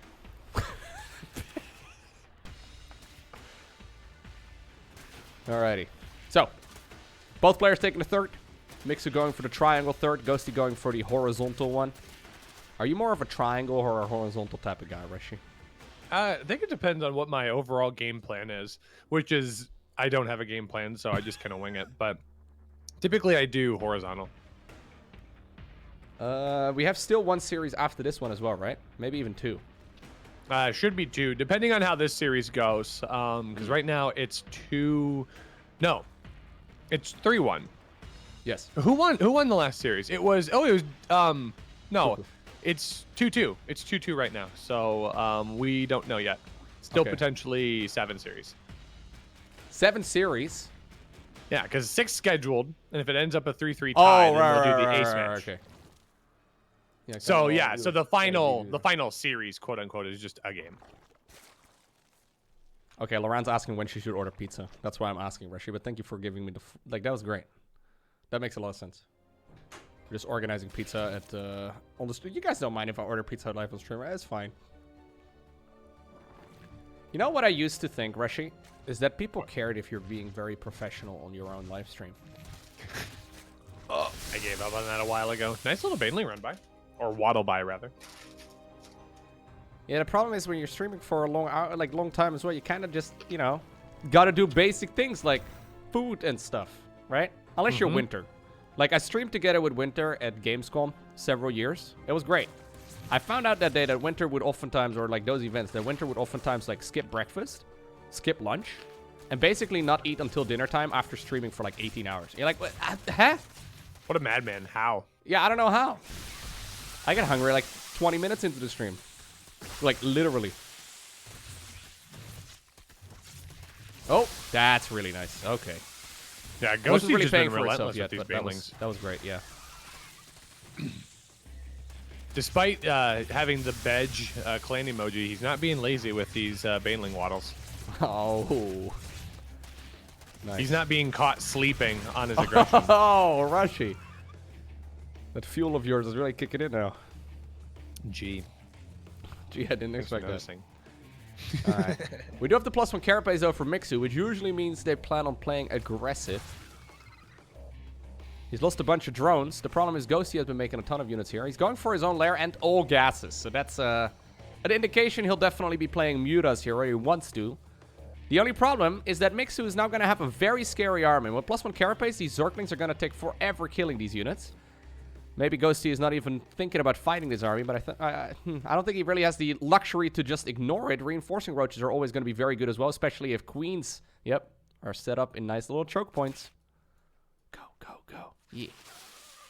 I was gonna say he has the luxury to ignore it, but it's gonna come at a great cost. And those Bainlings getting picked off, that's gonna be a problem. Drones get pulled off of the third base location. Ghosty is gonna have to take a huge economic hit to make this happen. There are queens and there are a select amount of transfuses available, but I'm just not sure here. The longevity of this hold is very, very concerning. Speaking of Okay, concerning, okay, I don't know what that was, but there was a little bit of a lag spike. All good. So Ghosty did finish up the lair. He didn't saturate all of his gases, and he did lose a gajillion workers too. Normally, like, the real hold is when you finish up that spire, but there's no spire here anywhere. So I did go for the Roach Warren, by the way. That's the reason why usually you do add on a Roach Warren, even when you do plan on playing Mutas, even when you are going +1 melee. Because without the Roach Warren, it's very hard to hold. Miksu setting himself up with a couple of Zerglings right now for a run by, but Ghosty already prepared for that. Nicely done. Alright, so he did hold. I'm assuming, still going to be a Spire, right? It has to be a Spire. I don't know why he hasn't added it on yet. I feel like he was worried about the roach pressure, and waiting for a Spire was going to take too long. So getting the roaches is more of a safe bet right now. There goes the Spire right now in the back of the Yeah, he's got a lot of minerals. I think something may have gone wrong a little bit macro-wise. Oh. Wow, this child made a mistake in their play. Get him! How dare he? Underscore? Underscore? RT underscore? Right. All right. Miksu is sitting at full 3-base saturation, though. I don't know if he's got an Overseer Scout in, but no, I don't think he does. I would love to see an Overseer going in right now, because sometimes being caught off guard against, like, 12 Mutas can be a bit of a disaster. I mean, otherwise, like, if he knows right now, he could just make non-stop roaches, and I think, well, he's still doing so. He could just go for a big push if he sees the Mutas out. Yeah, Ghosty has got 6 gas income, though. Got like very, very little mineral income. Okay, there's the Overseer. Oh, but it's gonna go the wrong way. It's not gonna get into the main. Oh, he has scouted all the gases at the 3rd though, so that should be like basically all he needs to know. Well, not necessarily, but like it's a big giveaway. Like those gases were real soon. Okay, he finds that now. And he's gonna see +1 starting as well. So, yep. not even just Spire, but heavy commitment into Spire. Yeah. Starts 1 Muta and 1 upgrade first. Now adding on a couple more. Hydra then already comes up. This is awkward though, man. I hate being in this situation in Zerg vs. Zerg. Because if you decide to move out with just Hydras, you can just killed by, you know, a couple of Banelings usually. But if you sit back for a long time, you have to play defensively for like the next 7 minutes until you get like Lurkers and Vipers and all that out. All right, so this is it's a scary engagement here for Ghosty. Miksu's not only up on supply, but he's up on upgrades as well. Muta's going to help even that score out, but can Ghosty protect against the multi-pronged aggression? Miksu's got some roaches coming on in. That's going to draw a lot of the Muta fire right now, which I think is probably to Miksu's advantage. It's going to allow his main army to go where it wants to go, and he's choosing to stay engaged across the map. Miksu going into the 4th base with some roaches. The main still has a roach infestation. The natural's going to be where everything gets pushed out initially. But it, again, 10 workers goes down. And, oh, yep, there's the final 10. That's a pretty good delay and a retreat, all things considered, for Miksu. So yeah. Hydra should be able to get high enough in supply, and Queens will be able to help on the defense. That was beautiful. That was actually a really nice little attack there by Miksu. I like how he split up the units to go to every single one of the red bases. Not really rushing them in. He knew that Mutas were coming up, but just slowly getting to that point. It's just that playing defensively is so hard in this scenario, man. Because, like, one little mess up or one little mistake, you get a couple Banelings rolling into your bases, or, you know, you underestimate the amount of Mutas, or you split the Queens poorly. It's just so easy to lose here. So, usually from this position, I do favor the Muta player, even though Ghosty has definitely not got the supply lead. It is very tricky for him. I mean, if you're going to leverage it to a victory, though, it's definitely when you're already in a good economical spot, obviously. But he's not rushing into battle. That's Lowko, man. Oh, boo, boo. All right. That was... Okay, yeah, all right. I don't know how to feel about this. I'm a bit conflicted, Rushi, but... Can we get an Overseer with speed, please? Nemesis Carapace. No, that's illegal. So sorry. Oh, he's gonna go Infestors and Vipers and Lurkers and Roaches and Hydras and Queens and Spore Crawlers. God, it feels like a ZVP. Yeah. Have to get a little bit of everything. A little bit of everything. All of the time. God, that's a lot of Mutas. Yeah, it's a big flock. The Infestors will be a scary addition to Miksu's army. And Ghosty's got pretty decent micro. It's just a matter of whether or not his League of Legends micro is the same as his StarCraft 2 micro. Ooh, got him. I mean, studies would say that should be a great practice for him. He's just focusing on like one unit essentially instead of an entire economy. But like, it's okay. Is he gonna be able to get in there though? He's trying his very best. Like he's going very. Oh. Ooh. Where did that fungal even go? Yeah, I saw it it's just gone forever. That fungal just disappeared. Yeah, so he's going fungal together with parasitic bomb. Now parasitic bomb deals 120 damage. Mutas have 120 hit points. The only problem is that they heal while they're taking damage, which is a bit funky. Anyways, usually they'll be left with 1 hit point, so it is definitely not the end of the world, but a fungal together with a parasitic bomb is basically GG. Like, initially, mutas are usually really strong, and then at some point, like, they become weaker. I would really have loved to see some additional, like, Ling Bane run-bys and all that as well, but it's basically just mutas. Like, he's got 12 roaches worth of supply as well. I would love to see some, you know... I don't know, where do you go from here? Do you just go more mutas? Are we gonna go ultras? Like, what is the plan?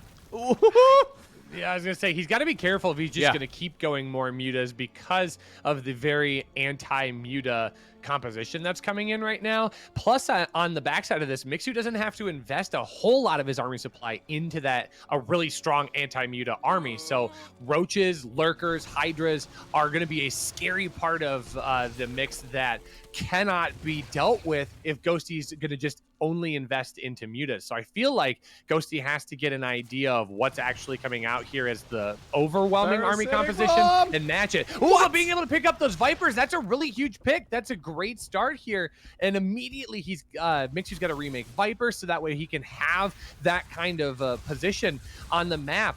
Lings are going to try and come in here and get some more damage done, but oh my Fungals are finally going to start connecting, but without the Vipers, this is going to be a bit more difficult to deal with. Yeah, 100%. I don't know how these mutas are getting so much work done. I guess it's because of that little bit of distraction there. Like, that is not a reliable... Like, there's no way that Ghosty was planning on, like, yep, I'm gonna, like, have my opponent miscontrol the Vipers and then miscontrol the Infestors and then the mutas will be good. Like, it was very, very easy to literally lose all of this in, like, 3 seconds worth of time. Anyways, Miksu is going for the counter. Yeah, I mean, this is the better choice. When you can't fight that army across the map, you've got to go punish him back at his own base as well. And lurkers are going to be difficult to deal with. They will be able to come in and get taken care of by the mutas, but again, it comes at great cost. 25 workers have gone down. It's additional mutas. Ghosty is going all in on the muta play right now, Lowko. I'm not sure how I feel about it, especially since he's down 60 supply. Yeah, he's like, you know what I need? +3 flyer, baby. The mutas aren't killing things fast enough. I have the solution. I have the kill things even faster upgrade.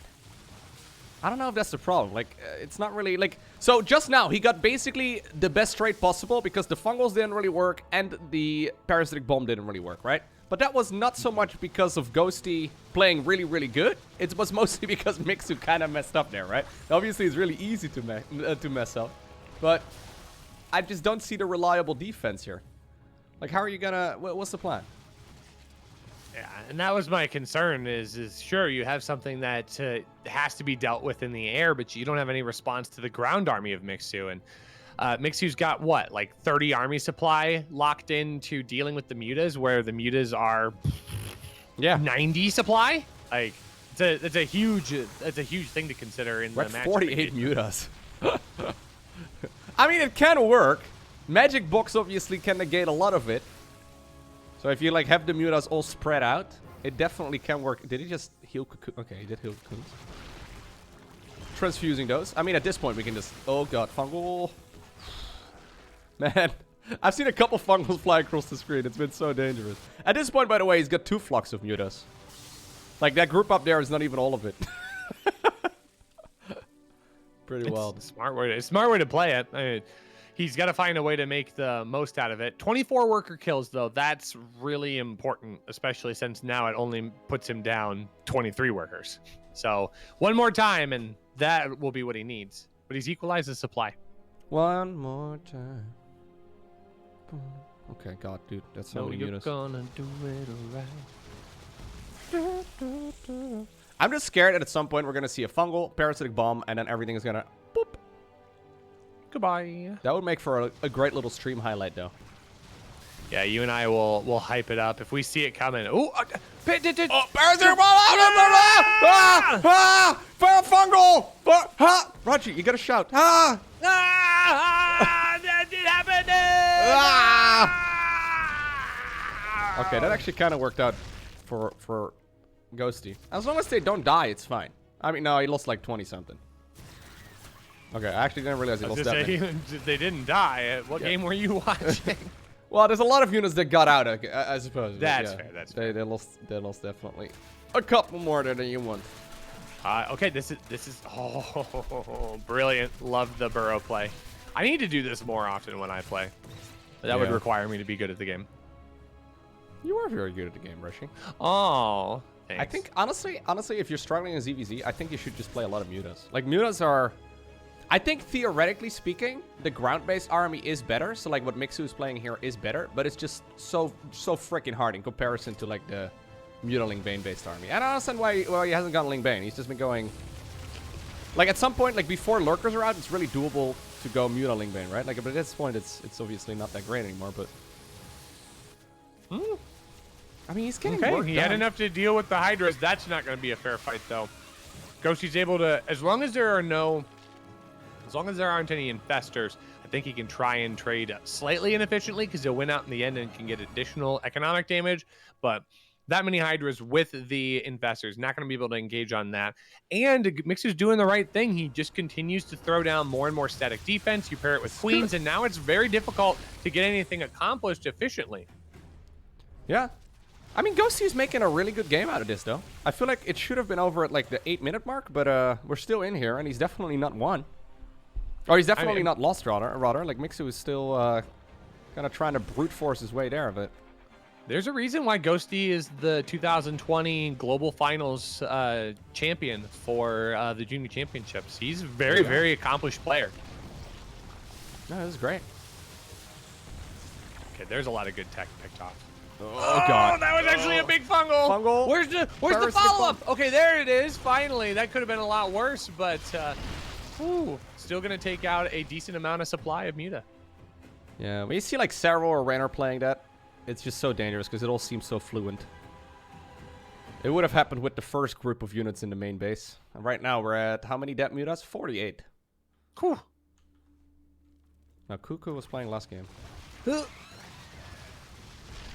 Oh, that's a nasty nice. fungal. Oh, great pull. Yeah. Pulls it almost perfectly. Oh, look at the bases, by the way, that he's got. Like, he's taking the entire bottom section of the map. Like, he's only got 49 workers, but they're all spread out. Fungal! Oh, God. Okay. Oh, he gets almost all of them. He's going to be able to chain them as well. They're kind of pinned in the corner. Yeah, can't even really split there. It's so awkward, though. Yeah, I don't know. 23. Oh, God. Okay, I missed a couple Banelings going down, guys. I thought there were lurkers set up over here. This time around, Banelings are rolling into the structures, but collateral damage is still damage. 36. Man, if Ghosty wins this, that would be oh God, another fungal. Yeah. It was even supply there for a moment, and then Ghosty lost 20 supply, and Miksu gained 20 supply. So, Lings by themselves are not going to cut it. It's got to be Banelings, and there's 1,500 in gas. He's got the gas. He's going 12 Banelings right now. He's going Adrenal Glands as well. I mean, there is a chance for Ghosty to win this. Yeah, go Ghosty. Down and out. There you go. I like it. Okay. Oh, okay. That's actually a good moment here. He doesn't have adrenal glands just yet. But Lings in that highest supply, especially with +2, is a sizable amount of damage. But I think he just lost a majority, if not all of his mutas there. He's down to 4 mutas at this point. It's just Ling Bane. And without adrenal glands, this is going to be a very, very steep uphill battle here for Ghosty. Yep. Yeah, I guess Fungal's still pretty good against Zerglings, too. Honestly, all you need at this point is just a couple of lurkers, right? Like, max out on Hydra Lurker. We're good to go. Can also go for little hit squats like this. Definitely not a bad idea. He's got both of the lurker upgrades, too. Can we burrow? Oh, God. Oh. Wow, those Hydra splits were great. Yeah, but he doesn't really have enough well stuff. done. Does he have enough stuff? I mean, that's the problem, right? Yeah. I mean, he needs to also leave units at home because otherwise those Zerglings once again run in.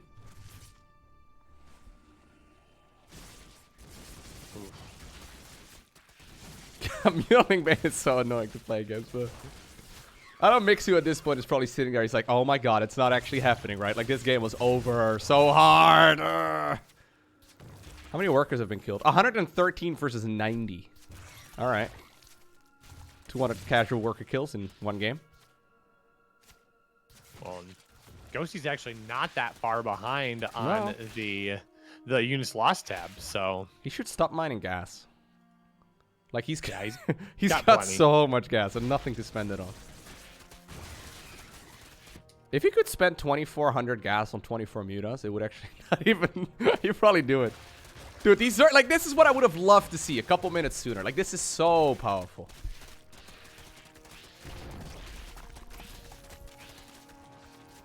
Could even have killed the base there, to be honest. Adrenal glands? Yeah, I think the base would have been dead. I think you're right, but Ghosty is reading the writing on the wall and seeing that he is just running out of steam and his opponent is continually being able to produce more and more stuff. He just keeps droning like crazy. Miksu is up to 74 drones again after having already lost 132, and it just keeps climbing. Hey, you were saying that we had another Zerg versus Zerg, right, Rushi, and that it wasn't going to take that long? Or was it the previous? I didn't say that about this one. No, that was the previous one, right? Yeah, okay, fair enough. That was the first one. I was going to say, like, there was just the game number one, and we're 25 minutes into it almost. Ghosty has very strong Terran energy. He will play to the absolute last second, and I can't tell you how many games he has won just because he didn't tap out early. He just wears his opponent down. This German, the young German's got a lot of stamina, but Miksu outlasts him in game number one.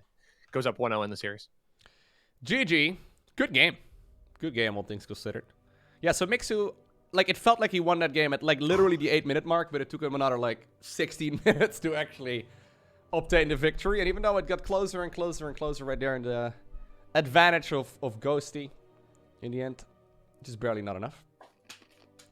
So Miksu, 15-year-old from Germany. Miksu, 19 years old from Finland. There's a lot of really good German players. It's actually pretty sick. Like, Germany has a lot of really good StarCraft players. So what MMR are these guys at? Ghosty has not been playing as much as he has recently, or in like the past year, but he should be around like 5.5 to 6K, somewhere in there. Yeah, he's 5'9" right now. Miksu's sitting at 5'8". That is pretty high, man. It's insane. Yep. Did Twitch chat just die? That you guys will just... Or maybe you're all glued to your screen watching the Zerglings run around. Because no one said anything in like a minute. And it started to scare me a little bit. Luckily, in like 90 seconds time, people are going to be able to say things again. So, you know, we got that going for us. Which is nice. It's getting dark here, Rushi. It is lunchtime here. So... You eat lunch at 7 p.m.? I know, we're pretty weird. Ghosty did not. Okay. Ghosty did not set his race. Ghosty. Oh. Oh, Twitch chat is live again. What's going on, Twitch chat? I invited him back into the lobby. I think Ghosty is... He's paying attention again. All right. Yeah, Miksu from Finland. Can you name any good Finnish players, Rush? Unless you want to hear about Serral. Zhugliang. That was too nasally, probably. A little too much. But we're getting there. That was pretty good. Zhugliang. Protosser. Oh, people only know about Protosser because of Serral. And isn't that like that was the saddest GSL video. Do you remember where they did the Serral interview and they interviewed his brother? And like towards the end, it was like, yeah, I started playing StarCraft first, but he's the more popular one. And then it's just like a painful 2-second silence. And I'm like, no, no, that's not the way it should be. Yeah. Like, he explains that he like decided to stop playing so much StarCraft and go to school instead, right? and then your brother turns out to be like making $1 million playing StarCraft. You're like, what if I would have fucking like, yeah. Can't really live life like that, but yep. I guess that's something going through everyone's mind from time to time. Anyways, Ghosty, going for a cheeky little spawning pool, Rushi. How much do you love 12 pools? New subscriber detected. Not much. Not really. Maybe that's why I'm so bad at ZVZ. So now you're bad at ZVZ, at ZVP as well, Rushi. How was Zerk first turn? Great. 64% win rate. Really? Oh, okay. Yeah, for real. Oh, man, that's rough. Zerk first turn is fun, though. I love playing ZVT. I do enjoy ZVT. Hey, thank you, by the way, Thort, for gifting a sub to Bucket Geared and also to Butcher's Hook. Butchers? Did I mispronounce it? You roasted me earlier, so you're getting a Butcher? little payback now. Butcher? Butcher. Butcher? Ah, there you go. Wait, what did I say? Butcher. All right. Yeah. You can roast me all you want, man. That's totally fine. Especially for pronunciation. No. Nah. It'll be like, oh no, Rushi is making fun of the foreigner again. Wow, Rushi. Oh no. Post your speak Dutch to us then, Rushi, if you're so good at the language. Hallo. Hoe gaat het met jou?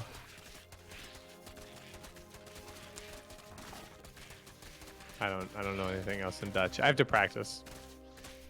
I'll go to Orange City after I'm done here. I've told you, man, Orange City is more Dutch than the Netherlands ever is. Actually, there's like a big marching band contest happening in Orange City today. Oh my god. Yeah, it's like one of the biggest in our area. I went to it as a kid when I was in high school. Ooh. Talking about marching band while this Zergling rush is happening. The drones are marching, so I can see a... Oh, clever. Okay. I can see the... No, that's fine. I gotta give Miksu a lot of credit. Miksu's been playing some pretty good StarCraft. Oh, yeah. And I think he's gonna deal with this hold pretty well. 4 drones. I think 4 drones is okay. I mean, that's what we settled on last time as well. Ideally, you don't want to lose 4, but... Yeah, like at the pro level, like it's only like 1,000 MMR above this, right? Only like 30 ranks of Grandmaster League above this. We see the guys holding this with like 1-0 drone losses, and it's wild. Makes such a big difference. It's almost like at this level, the 12 pool is still good, but if you go a little bit higher, the 12 pool is kind of like, yeah, no, not worth doing. Is that his first gas? Oh, it is his first gas. He's building it in a natural. That's so confusing. I would have that would have been so weird. Yeah. Yeah, the absolute mind games. I love it. Because then if the stray Zergling does manage to get in there and doesn't kill anything off, it's like, oh, he's got 3 gas roaches. Okay, we could do it. When in reality. But both players are only just now getting to their Zergling speed, so that's not... Ghosty's not going to be super far behind. Did you see Brenda and Karen here attacking one of the Zerglings? Well, sometimes you got to discipline your children when they act up. Brenda's not one of the cool moms. Chill. Brenda is like, she runs a tight ship here. If you can't ship up, then you get out. She's got like 100 kids at this point already, though, to be fair. Like, how are you going to deal with all of that? She's already called in a friend. Like, oh, Karen, look, there's an overlord. Wow. Kill it. Suggesting that Brenda and Karen can't be more than friends. How inappropriate. Oh. I mean, it's very Okay, I'm sorry. I didn't mean to make you feel weird. I didn't mean to Can't believe this. Ooh, +1 Carapace and a very quick Roach Horn, by the way. Are we going to go... Ooh, nope. We're going to go Zerglings. See, I just think that this is... It's a mind game that when it works well. It just needs to work. And I think Ghosty's making a slight adjustment to it with +1 Carapace alongside it. We're going +1 Carapace into melee and then into link speed. So how long have I been casting for? Like 5 hours. I didn't actually notice that he was skipping link speed to get this out so quick. Now, the problem is he does really need a 3rd base with this, because without a 3rd hatch, he's not going to be able to produce a lot of links. He's already making them, by the way. I think he's going to hide them until all of those upgrades are done. So it's +1, and then link speed, and then a layer on the back of it too. So where are we going to go from there? Like Mutas? I like these Ghosty builds, man. Yeah, Ghost is very creative. So, This is the kind of build that I was thinking of when Fiante tried to do it in the previous ZVZ that we casted. And I think Ghosty's where Fiante got the inspiration, because it is a bit of trickery. You show the Roach Warren, you get your opponent to commit in a different direction, and then you just overwhelm them. You Zerg a Zerg player. Like suddenly it's like, oh, I just have 50 more things and I don't know what to do. Yeah, this is rough though here for Miksu, because Miksu has no idea. So he decided to skip the Bailing Nest. He's going second Evo Chamber right now. He really needs to get a lot more roaches out, which he does. So +1 missile usually helps out in these kind of battles, but here go the Zerglings. Metabolic Boost does finish up. +1/+1 finishes up as well. Miksu also did skip his own Link Speed, so at the very least, he's going to have a little bit more than that. He decides to wall himself in the natural. Okay. Wait, he canceled it. They were both getting Link Speed, and then Miksu canceled it. That's a huge cancel. Yeah, I think it's okay. Well, the +1 melee here is huge, though. Like, look at how much damage these Zerglings deal. Yeah. I think he's going to be able to This is hold. a very scary moment fine. here for Miksu. It was a good engagement for Miksu to pile up on the ramp, but he's got to be able to react accordingly here. He can't afford to move out just yet, so that's going to buy Ghosty a decent amount of time to get his third base saturated. 11 drones. That's a good exchange. That was really... Oh, God. Okay, I was going to say, like, that defense at home was very, very clean. Now the Zergling somehow, some way managed to sneak in anyway. But I think it's okay. It's all right. How many roaches are at home? None. 6 in the production tab, but it's going to be a tough defense. So Spire's coming up. This time around, this push is happening while the Spire is just about to finish. Obviously, roaches are going to be made once again for the defense, but Miksu, very clean defense, man. Like, it's so easy. I just want to emphasize how easy it is to accidentally lose literally everything there, because Zerglings are natural in the main, then reinforcing lings go to the third, and then it's just a disaster. Hold position micro over there as well. That's nice. I just don't think it's going to be enough. Yep, Ghosty's going to tap out. Miksu gets the 2-0 lead, and we go into game number 3. Miksu doesn't mess around, dude. He's playing incredibly good. Oh, Ghosty needs to come back. He probably thinks it's a best of 3. It's best of 3 with all maps played, Ghosty. That was a really nice hold though by Miksu, dude. Impressive stuff, honestly. Like, I know how easy it is to mess that up. Just because I've messed it up a gajillion times. Just pull a new watch? No. We've had this one for a while. It's a fretless base actually, Metalman. It's the what's that Rushi was called again? The Jocko style base? The Jocko style base, yes. That's what I meant. Yeah, I've got my euphonium over there. So I have an instrument home that's playable. Oh, I thought it was a suitcase. It looks like a suitcase. It even looks like it's got like a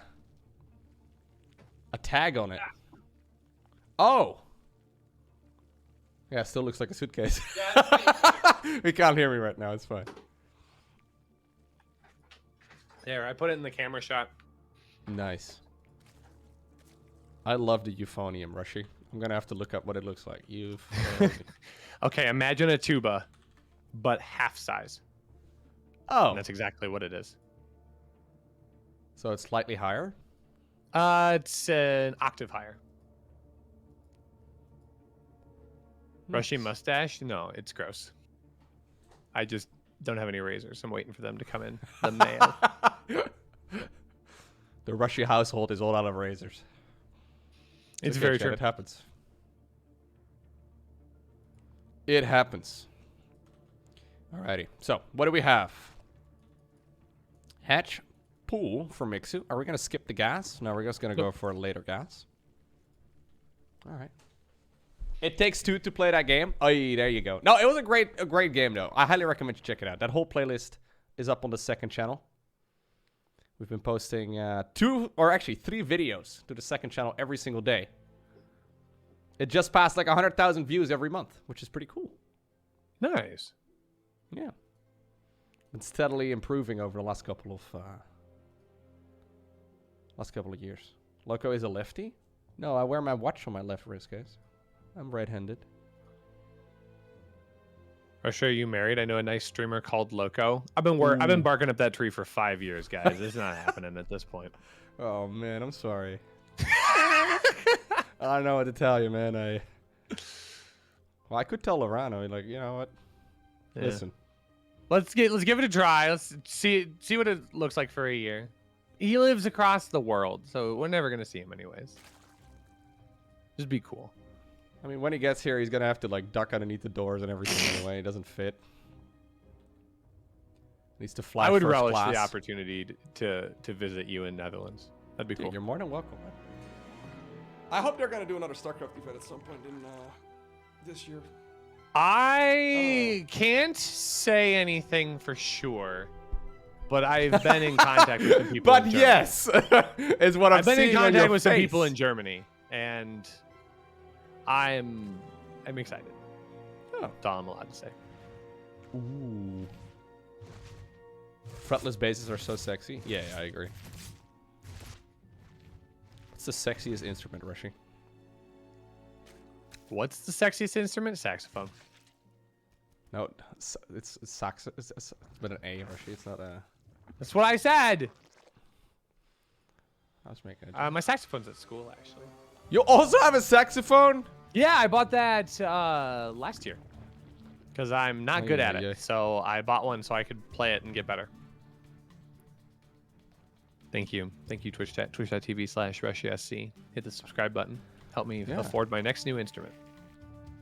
If there's one thing I learned, is that brass instruments are more expensive than you'd imagine. Yes. Like, brass instruments seem very, very pricey. Yeah, like my tuba cost $13,000. That's a lot of brass. It's a lot. It's a lot of brass tacks, let me tell you. And it's a German tuba.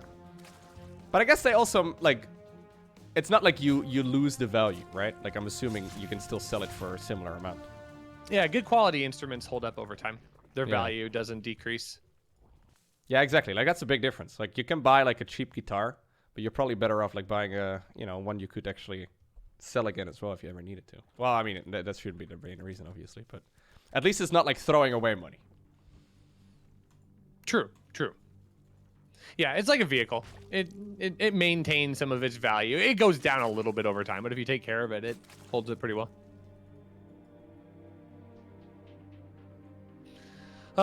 Okay. Miksu is the one that's trying to put on a little bit of aggression here in game number 3. I'm not sure that I would have expected the series to go to 2-0 Miksu up right now, which is kind of cool.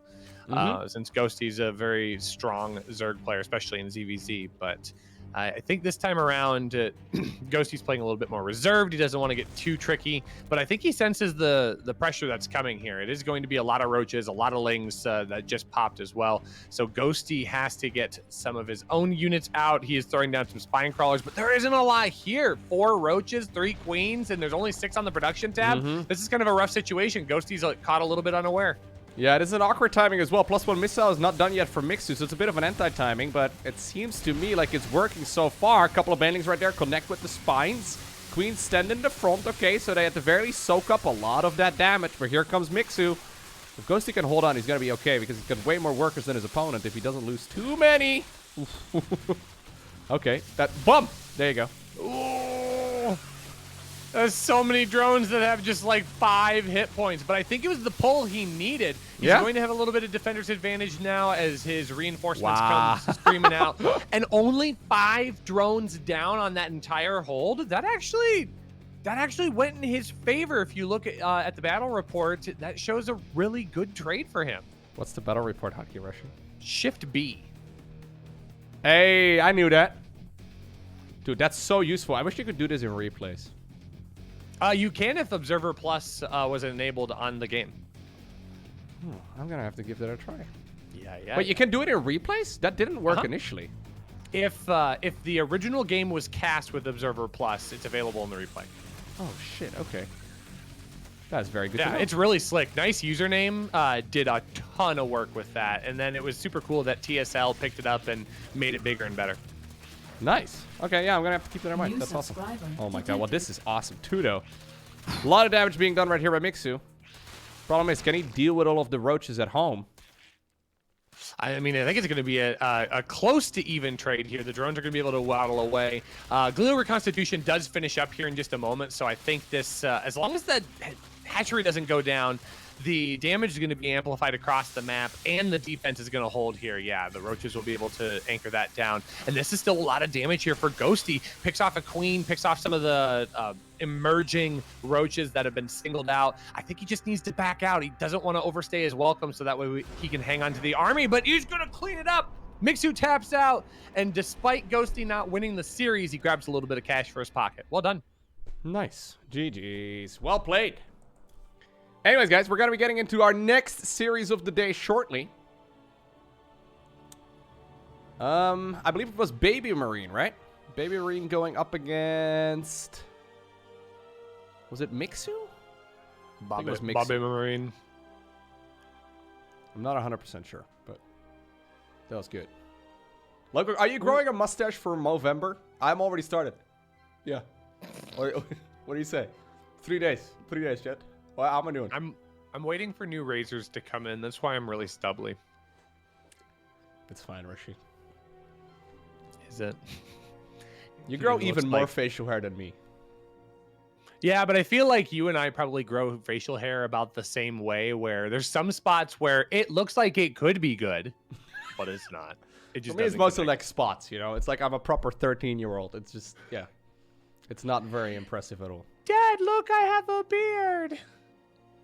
I've given up on the beard game a long time ago, Rushi. Oh, man.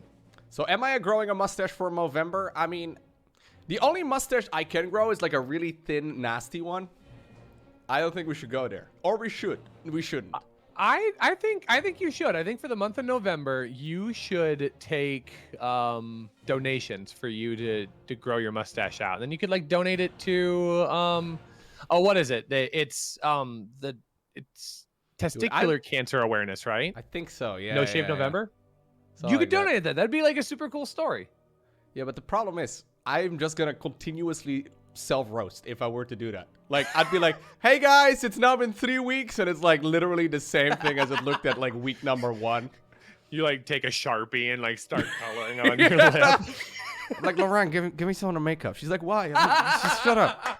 She's like, I gotta fill in my mustache. Like the people use for their eyebrows. Mascara? No. Oh no, eyebrows. Yeah. Okay. People fill in their eyebrows. Yeah. Wanna try saying this, Lowko? Dude, I feel like I'm saying bad words and I'm gonna get banned off of Twitch, Argo. There's so many dots and lines in all of those words. I don't even know if they're real letters. Yeah, there's one called rababara. Rababara. That's a fun word. That's my favorite Icelandic word. Rababara. What does it mean? Oh, it's Poppy versus Miksu. Oh. Nice. Wait, we got a ZVP. Let's go. We do? We've got all matchups today? Yeah. Wait, what? I used Google Translate to figure out what Rababara was, and it detects automatically Arabic. Arabic. How does that make any... Icelandic. Google doesn't have Icelandic? See? Icelandic not a real language. So sorry. It's proven now. I'm sorry, Argo. Anyways, guys. Woo, I'm excited. It says ZVP. Poppy versus Miksu. Are you spoiling it, Rushi? We're supposed to do epic introductions, and you're just gonna, like, throw the names like they're worth nothing? Yeah, I'm so sorry. How rude of me. Chicken Man hasn't responded back to me, so I guess I got replaced. F. Alrighty, guys. Here we go. Our final match for today. It's going to be a Zerg versus Protoss. Game number 1 is Light Shade. We have none other than Miksu, who's from Finland. And his opponent in the opposite corner. We're looking at Poppy's main Nexus. And where's Poppy from again, Rushi? Poland. Poland. Wouldn't have guessed so that with a name wrong. like Poppy.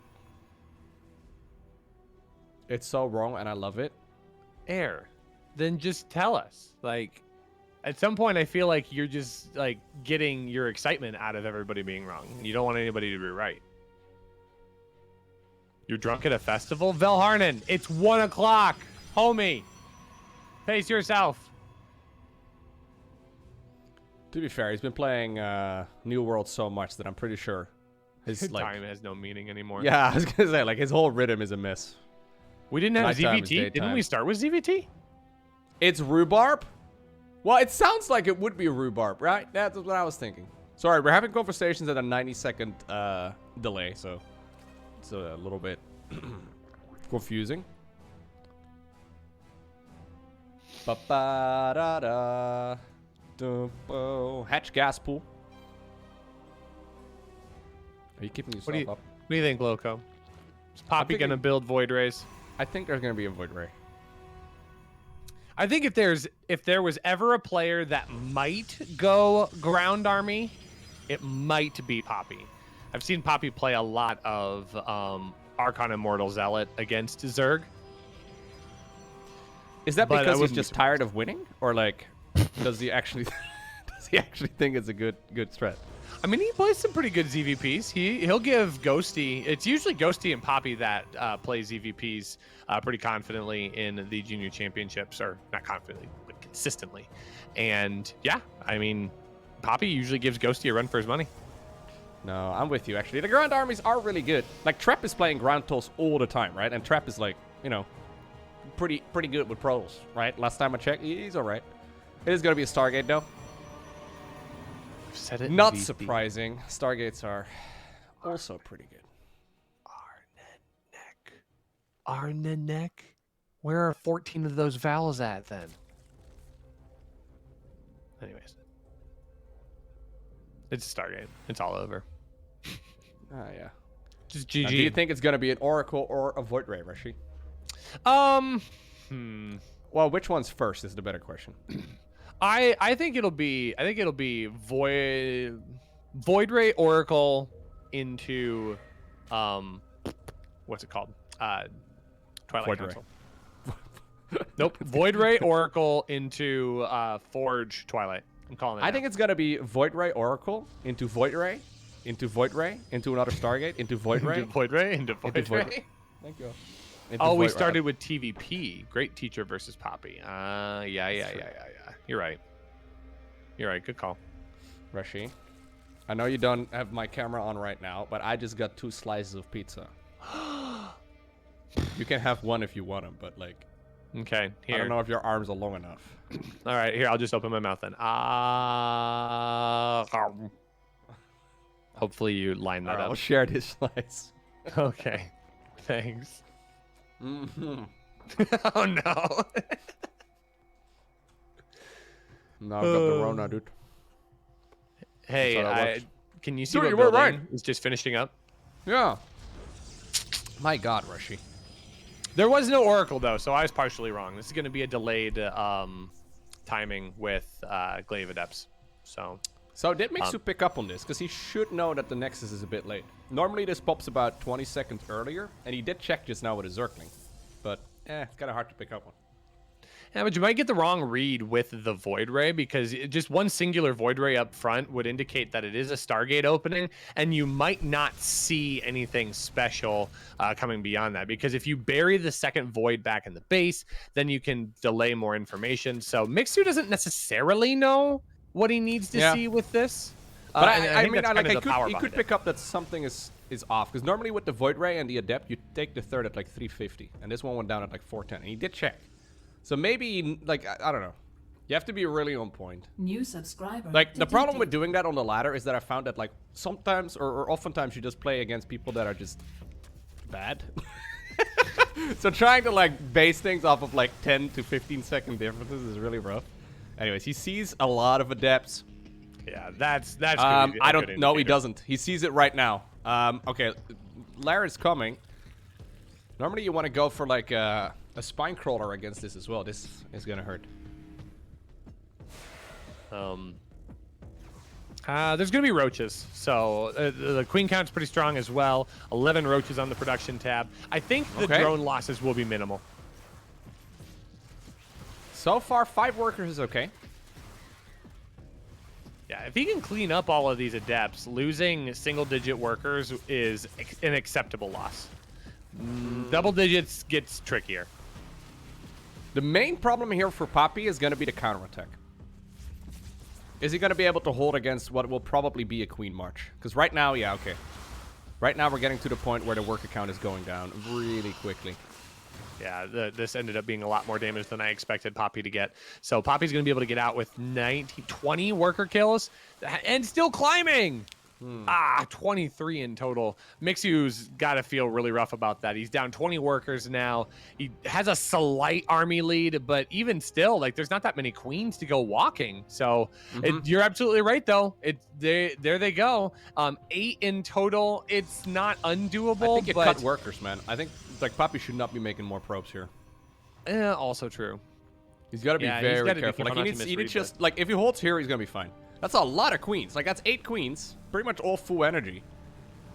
He doesn't know if it's Dark Templar as a follow-up, so he's keeping that thing alive. Why is he wasting all of those transfuses? Yeah. He just spent 3 on an oversteer. It's not worth that much. Hello. Ooh.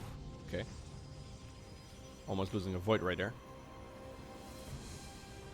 Yeah, if I was Miksu here, I would go fully all in. He's been adding on a couple of drones as well. So hard, though. Like, there's already 1 Immortal out. 2nd Immortal about halfway. No Ravager yet, so that set of force fields is going to hurt.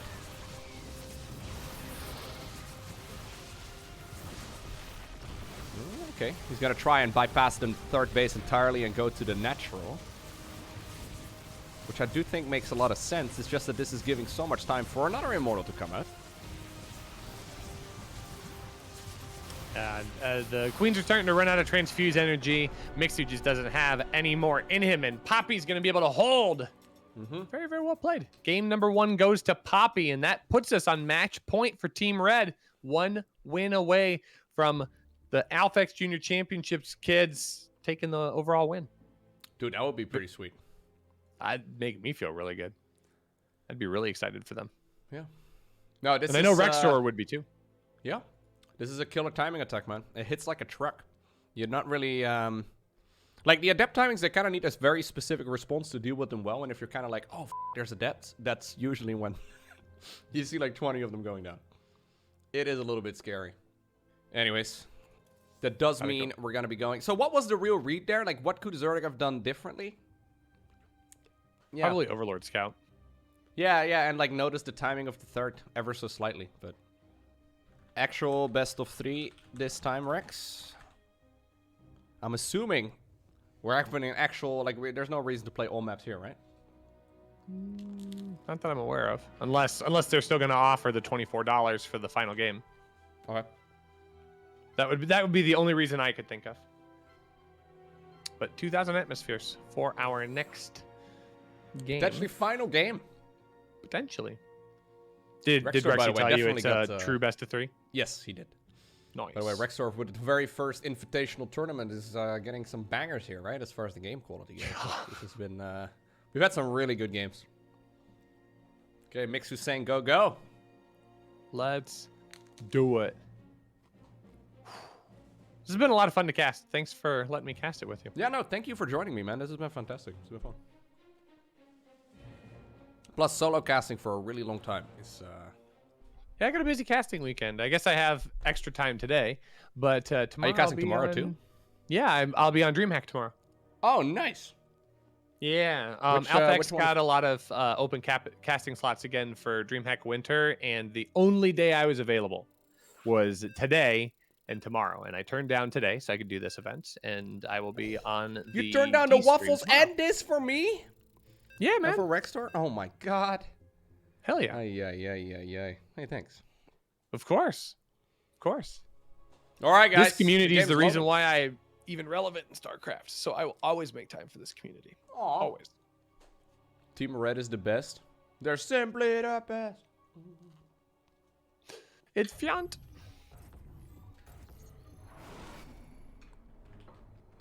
All right. I have the opening here because I have a special thing that I do because they're on their final tournament life. All right, in the Rextor Invitational number 1. It's Miksu in the top right. Looking to clean up the final win of the day. Bottom left for Project Hive. This is Puppy. It didn't zoom in, did it? Boop. Hey, nice. and then back over to Lowko Cam. Oh. Are you playing Observer Chicken? Yes. Guess we'll look at Boppy for the rest of the game. Yeah, where I'm on your camera and you're on my camera. We're just waiting for the first person moves. Oh no. Oh, well, I'm not losing this gonna one. Blink? I'm not losing this one. Who's gonna? Okay, fine. I can watch the mini map.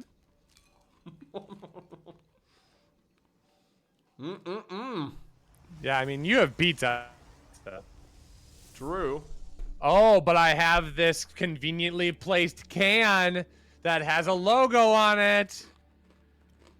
No, I wouldn't do that. Ratchet and Clank, that one? Yeah, well, there's letters next to it. It was Crash Bandicoot. All right, you win. Oh. Hey! I won Observer Chicken, boys. I did it. GG. GG. Okay, now we'll go to Lowko's camp. No. I can observe this one since you're eating. I'm almost done. No, you're good. Take your time. Take your time. That's pretty good. I gotta figure out what I'm gonna do for lunch since I didn't get waffles. A little salty. The waffles are really rubbed in, man. It sucks. I'm sorry. Well, and now Jacob's gone again, so I can't even like go give him a bad time about it. Is he getting new waffles for you? Is that what you're saying? Yeah, I wish. I wish. I actually need to call my colleagues and ask them how everything went. Because it's all done now. Stargate. Once again. Stargate? Time around. Oh, no. Yeah. How? Like, what a shock.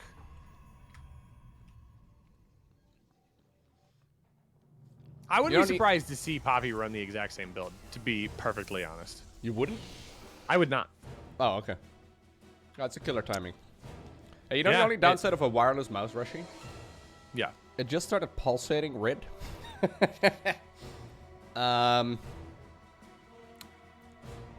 You know, I might have to charge it at some point. But I'm sure it'll be fine. I'm sure it'll be fine. So yeah, for those of you just now tuning in, this is the final game, potentially. We are in the ace match, as both teams ended up winning 3 games each. So to determine who wins more money, everyone ends up winning money. But to determine who wins more money, this best of 3 is also played. Okay. So, Void Ray. I think it's still going to be Void Ray into Oracle into... Yeah, ha ha ha ha ha. I still think it's going to go into Twilight Council Forge. But the Oracle indication will be that it's not going to be a rush timing unless he changes and he cancels this. Because he did end up getting the Overlord. So the Overlord's not going to be able to scout the initial information. And if we were to look, yeah, he hasn't had any chance to get into the main base. So Oracle will still be used to harass. Queens are going to have to be pivotal here to help with that, but there is a Spore Crawler down at the natural. Queens are going to be out at the third base location. That's going to be totally fine. It's double Stargate. So we've got Voids that'll be coming this time around. All right. Respectable. Zergling scouting the front right now, trying to see if maybe they can already get a bit of a peek. Maybe see if that upgrade is researching already for those Protoss units in the Cyber Core. Either way, perfect defense right here, though, by Miksu. It's got 2 Queens waiting in the main. Spore Crawler, like you pointed out, in the natural. Roach Warren comes up 4.5 minutes. Extra gases as well, now that the natural is saturated. And the third base is also done with minerals. Yeah, it's going to be heavy Void Race. I just realized that you were observing again. Oh, yeah, good point. No, you're good. Oh, okay. I just was funny. I just realized I was like, oh, I'll let Lowko work. We've come full circle. Yeah, it's all good. Oh, well, you know what? It's not going to be a third Stargate. There is a Twilight and a Forge going down eventually. Could just be for charge lots and stuff, and, you know, wouldn't blame him. Yeah. So then it's probably going to be a limited amount of Void Ray count. Probably going to stop at 4 or 5. Maybe not continue further. I never understand that, though. Like, you always see people doing that. It's very common.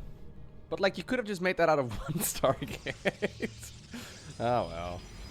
I hope he goes a little bit more than that so he can justify the cost of it. But well, I understand it. But okay, we're getting up to 6. So that's a standard amount. Yeah, I think you're right. I think it's just going to be for the early charge and to get +1 to go behind that. But a Spire. So I know Spire Sarah off a double Stargate's not good. It's just not good. Well, that's what I've been thinking. But I casted like Serral recently, going up against max specs, and he's been going Spire like this. And he like still builds like 15 mutas regardless, and then he forces out Phoenixes while droning up to like 100+. And usually, you're definitely right. The mutas deal very little damage, it seems, but he buys a lot of time, and he builds like a Spore Crawler force while the mutas are being annoying. I suppose. Yeah, you're using it as a delay tactic rather than a winning tactic. Yeah, it's like Hydras are just not really a unit people play anymore. So it's queens, and just more queens, into more queens, into more queens. And he's just adding on more Void Rays here. Yeah, so it's just going to be charged with the +1 upgrade. And then a bunch of additional gateways here. Not that many gateways in total, though. Robo facility here, too. Probably should go for a 4th Nexus not too long from now. Well, we don't have all of the Void Rays together. 2 more in production as well. So we're up to 7 Voids. So it's continued air production, not really setting things up right away for the ground army, but it's going to be the ground army of the future. Templar Archives getting added into that. Charge is going to finish up in a moment. +1's about 3/4 of the way done. The Spore Oracle's moved. still finding some good damage. Yeah, the Spore moved. I guess it moved into a slightly better position. It also scouted the Spire, so that's quite nice. Phoenixes immediately start up at home here, so that's decent. Void Rays also get recalled. So it is 12 mutas here. I don't think you want to actually add on multiple packs. But look, this is exactly what I was talking about. Miksu now, well, he's obviously been studying the other Finnish Zerg player, right? Oh, yeah, that makes sense. He's adding on a ton of workers right now. And while this isn't really achieving all too much, he's even going +1 flyer and still adding on more mutas. I feel like that's a bit much.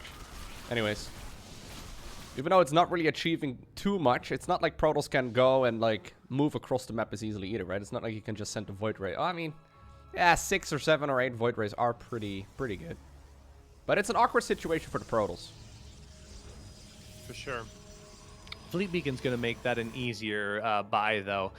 More than likely going to see a Neon Pulse Crystal come out to help really shut down the Muta production, and it's going to allow the transition into Flux Veins on top of carriers. So the end game is in sight for Poppy. He's just taking a slow amount of time to get there. Oh, this is kind of a scary moment. Don't want to fight over top of the Archons, especially with a shield battery within distance. And now the charge lots are going to start growing in number, and that's going to help easily take care of Roach counterattacks.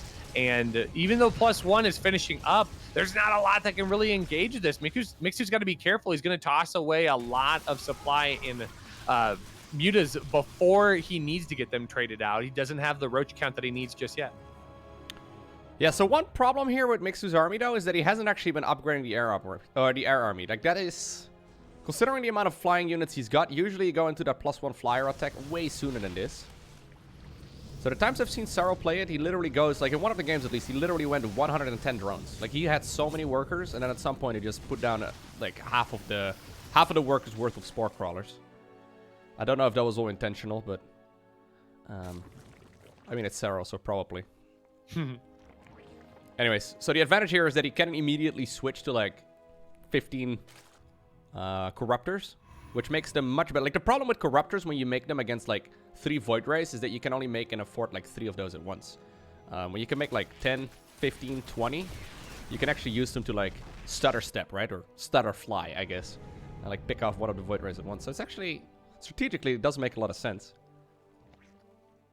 I'm surprised that we got the Fleet Beacon and no upgrades out of it just yet. Not even Flux Veins to capitalize on the Void Rays. So I figured a Neon Pulse Crystal was going to be an option, but oh, what a great catch here. All of these Banelings coming in, and Miksu's just going to it's a calculated loss, not a big deal. So he really wants to push forward here. These Banelings are going to be with speed. So centrifugal hooks will make those move a little bit faster around.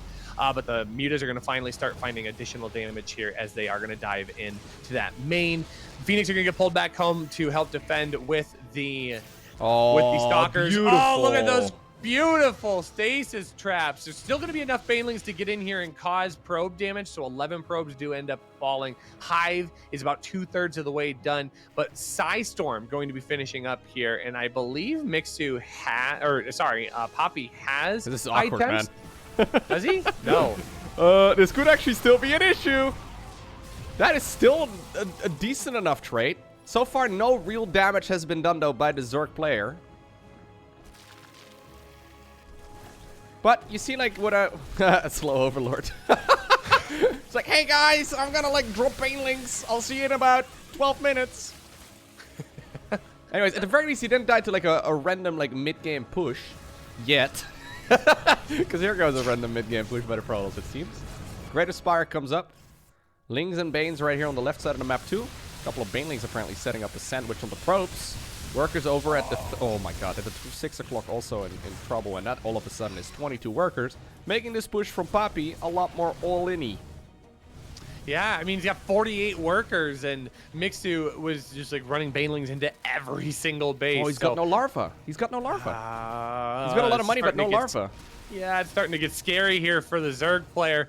This is a lot of army. This is a scary Skyforce here. No carriers required. It's just going to be Archons and Voids with some High Templar support. And, oh, okay, so that's going to get picked off, but more workers get taken away, 67 to 58. Miksu really is spent, dropping like a rock. Yeah, like he's got money right here to add on like an additional, I don't know, 30 supply worth of Corruptors at least, maybe more. But he's bleeding out so many units right now because he's too low on larva. YouTube content logo. Hope to see Frostpunk 2 content when it comes out. I think that's pretty much it, man. Poppy on the bulldozer. He's like, well, lost a lot of workers at home. Lost a lot of stuff. There it is. Let's go. Team Red. Team Alpha X Junior Championships. Let's go. Dude, fantastically well played, though. By all the guys today. We had some absolute bangers of matches here. But congratulations to, yeah, the team that had all the young players in it, right? Yeah. Like, we had a couple of old players, like guys that are, like, 19. Ugh. Right? Oh. Practically ancient. Yeah, but it is going to be Team Red that ends up winning. It's amazing. GG. It's awesome, actually. Super excited for them. They're a good group of people. Both teams have lots of great people on them, so it was going to be a great win on either side of the board. But congratulations to Team Red. Anyways, the Rextor Invitational, one right there by the players in red. So Ghosty, Fiante, Baby Marine, Cuckoo, Arrow Fire, and Poppy. They were all featured today on stream. Poppy showing us in the end right there that he is the one who will win the tournament for his team. So first off, winning 3-0 against Great Teacher, and showing some good gameplay as well against Miksu. All right, Rextor is apparently wrapping it up. Yo, massive shout out though to Rextor for putting on this event. As we already joked about earlier, Rextor is the one who set up this entire tournament. So in case you're unfamiliar, go check it out. The Rextor Invitational. We couldn't help but notice that there's a little hashtag with the number 1 right next to it, which I think indicates that there's going to be more. Right? There's going to be more. So shout out right there to Rextor for organizing this. And to every single one of you that also contributed to the prize pool on Matcherino. We had quite a few of you actually joining in right there, which is fantastic. So thanks for that. And yeah, shout out as well to you, Rushi. Thank you for joining me here for like the last 7 hours. Yeah, man. It's a lot of fun. I enjoy doing this. So yeah, in case you guys are it was unfamiliar. a blast casting with you. Yeah, in case you guys are unfamiliar, head on over to twitch.tv/RushiSC. Let me give you a link as well. Rushi lives a regular life as well, outside of playing video games. But he is live regularly on Twitch, so there's a link right there in the chat in case you wanted to drop the follow. You've got a Diablo 2 addiction currently, though, right? Is what I've heard. Dude, I love Diablo 2. It's so fun. I saw you were playing it again yesterday.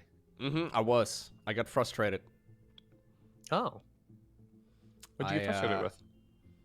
I died on the 3 dudes in the 5th act. Oh, the Ancients. Yes, and I managed to somehow, some way, magically miss like 5 locations. Like 5 teleport locations. So I had to walk from like the second teleport spot all the way to like the near last one. Because it turns out at the Ancients you cannot drop a portal. Because apparently they're like special. You can't drop a portal there and get out. I got a little bit frustrated there. I ended up beating them eventually, though. And then Bill was kind of easy, but yeah.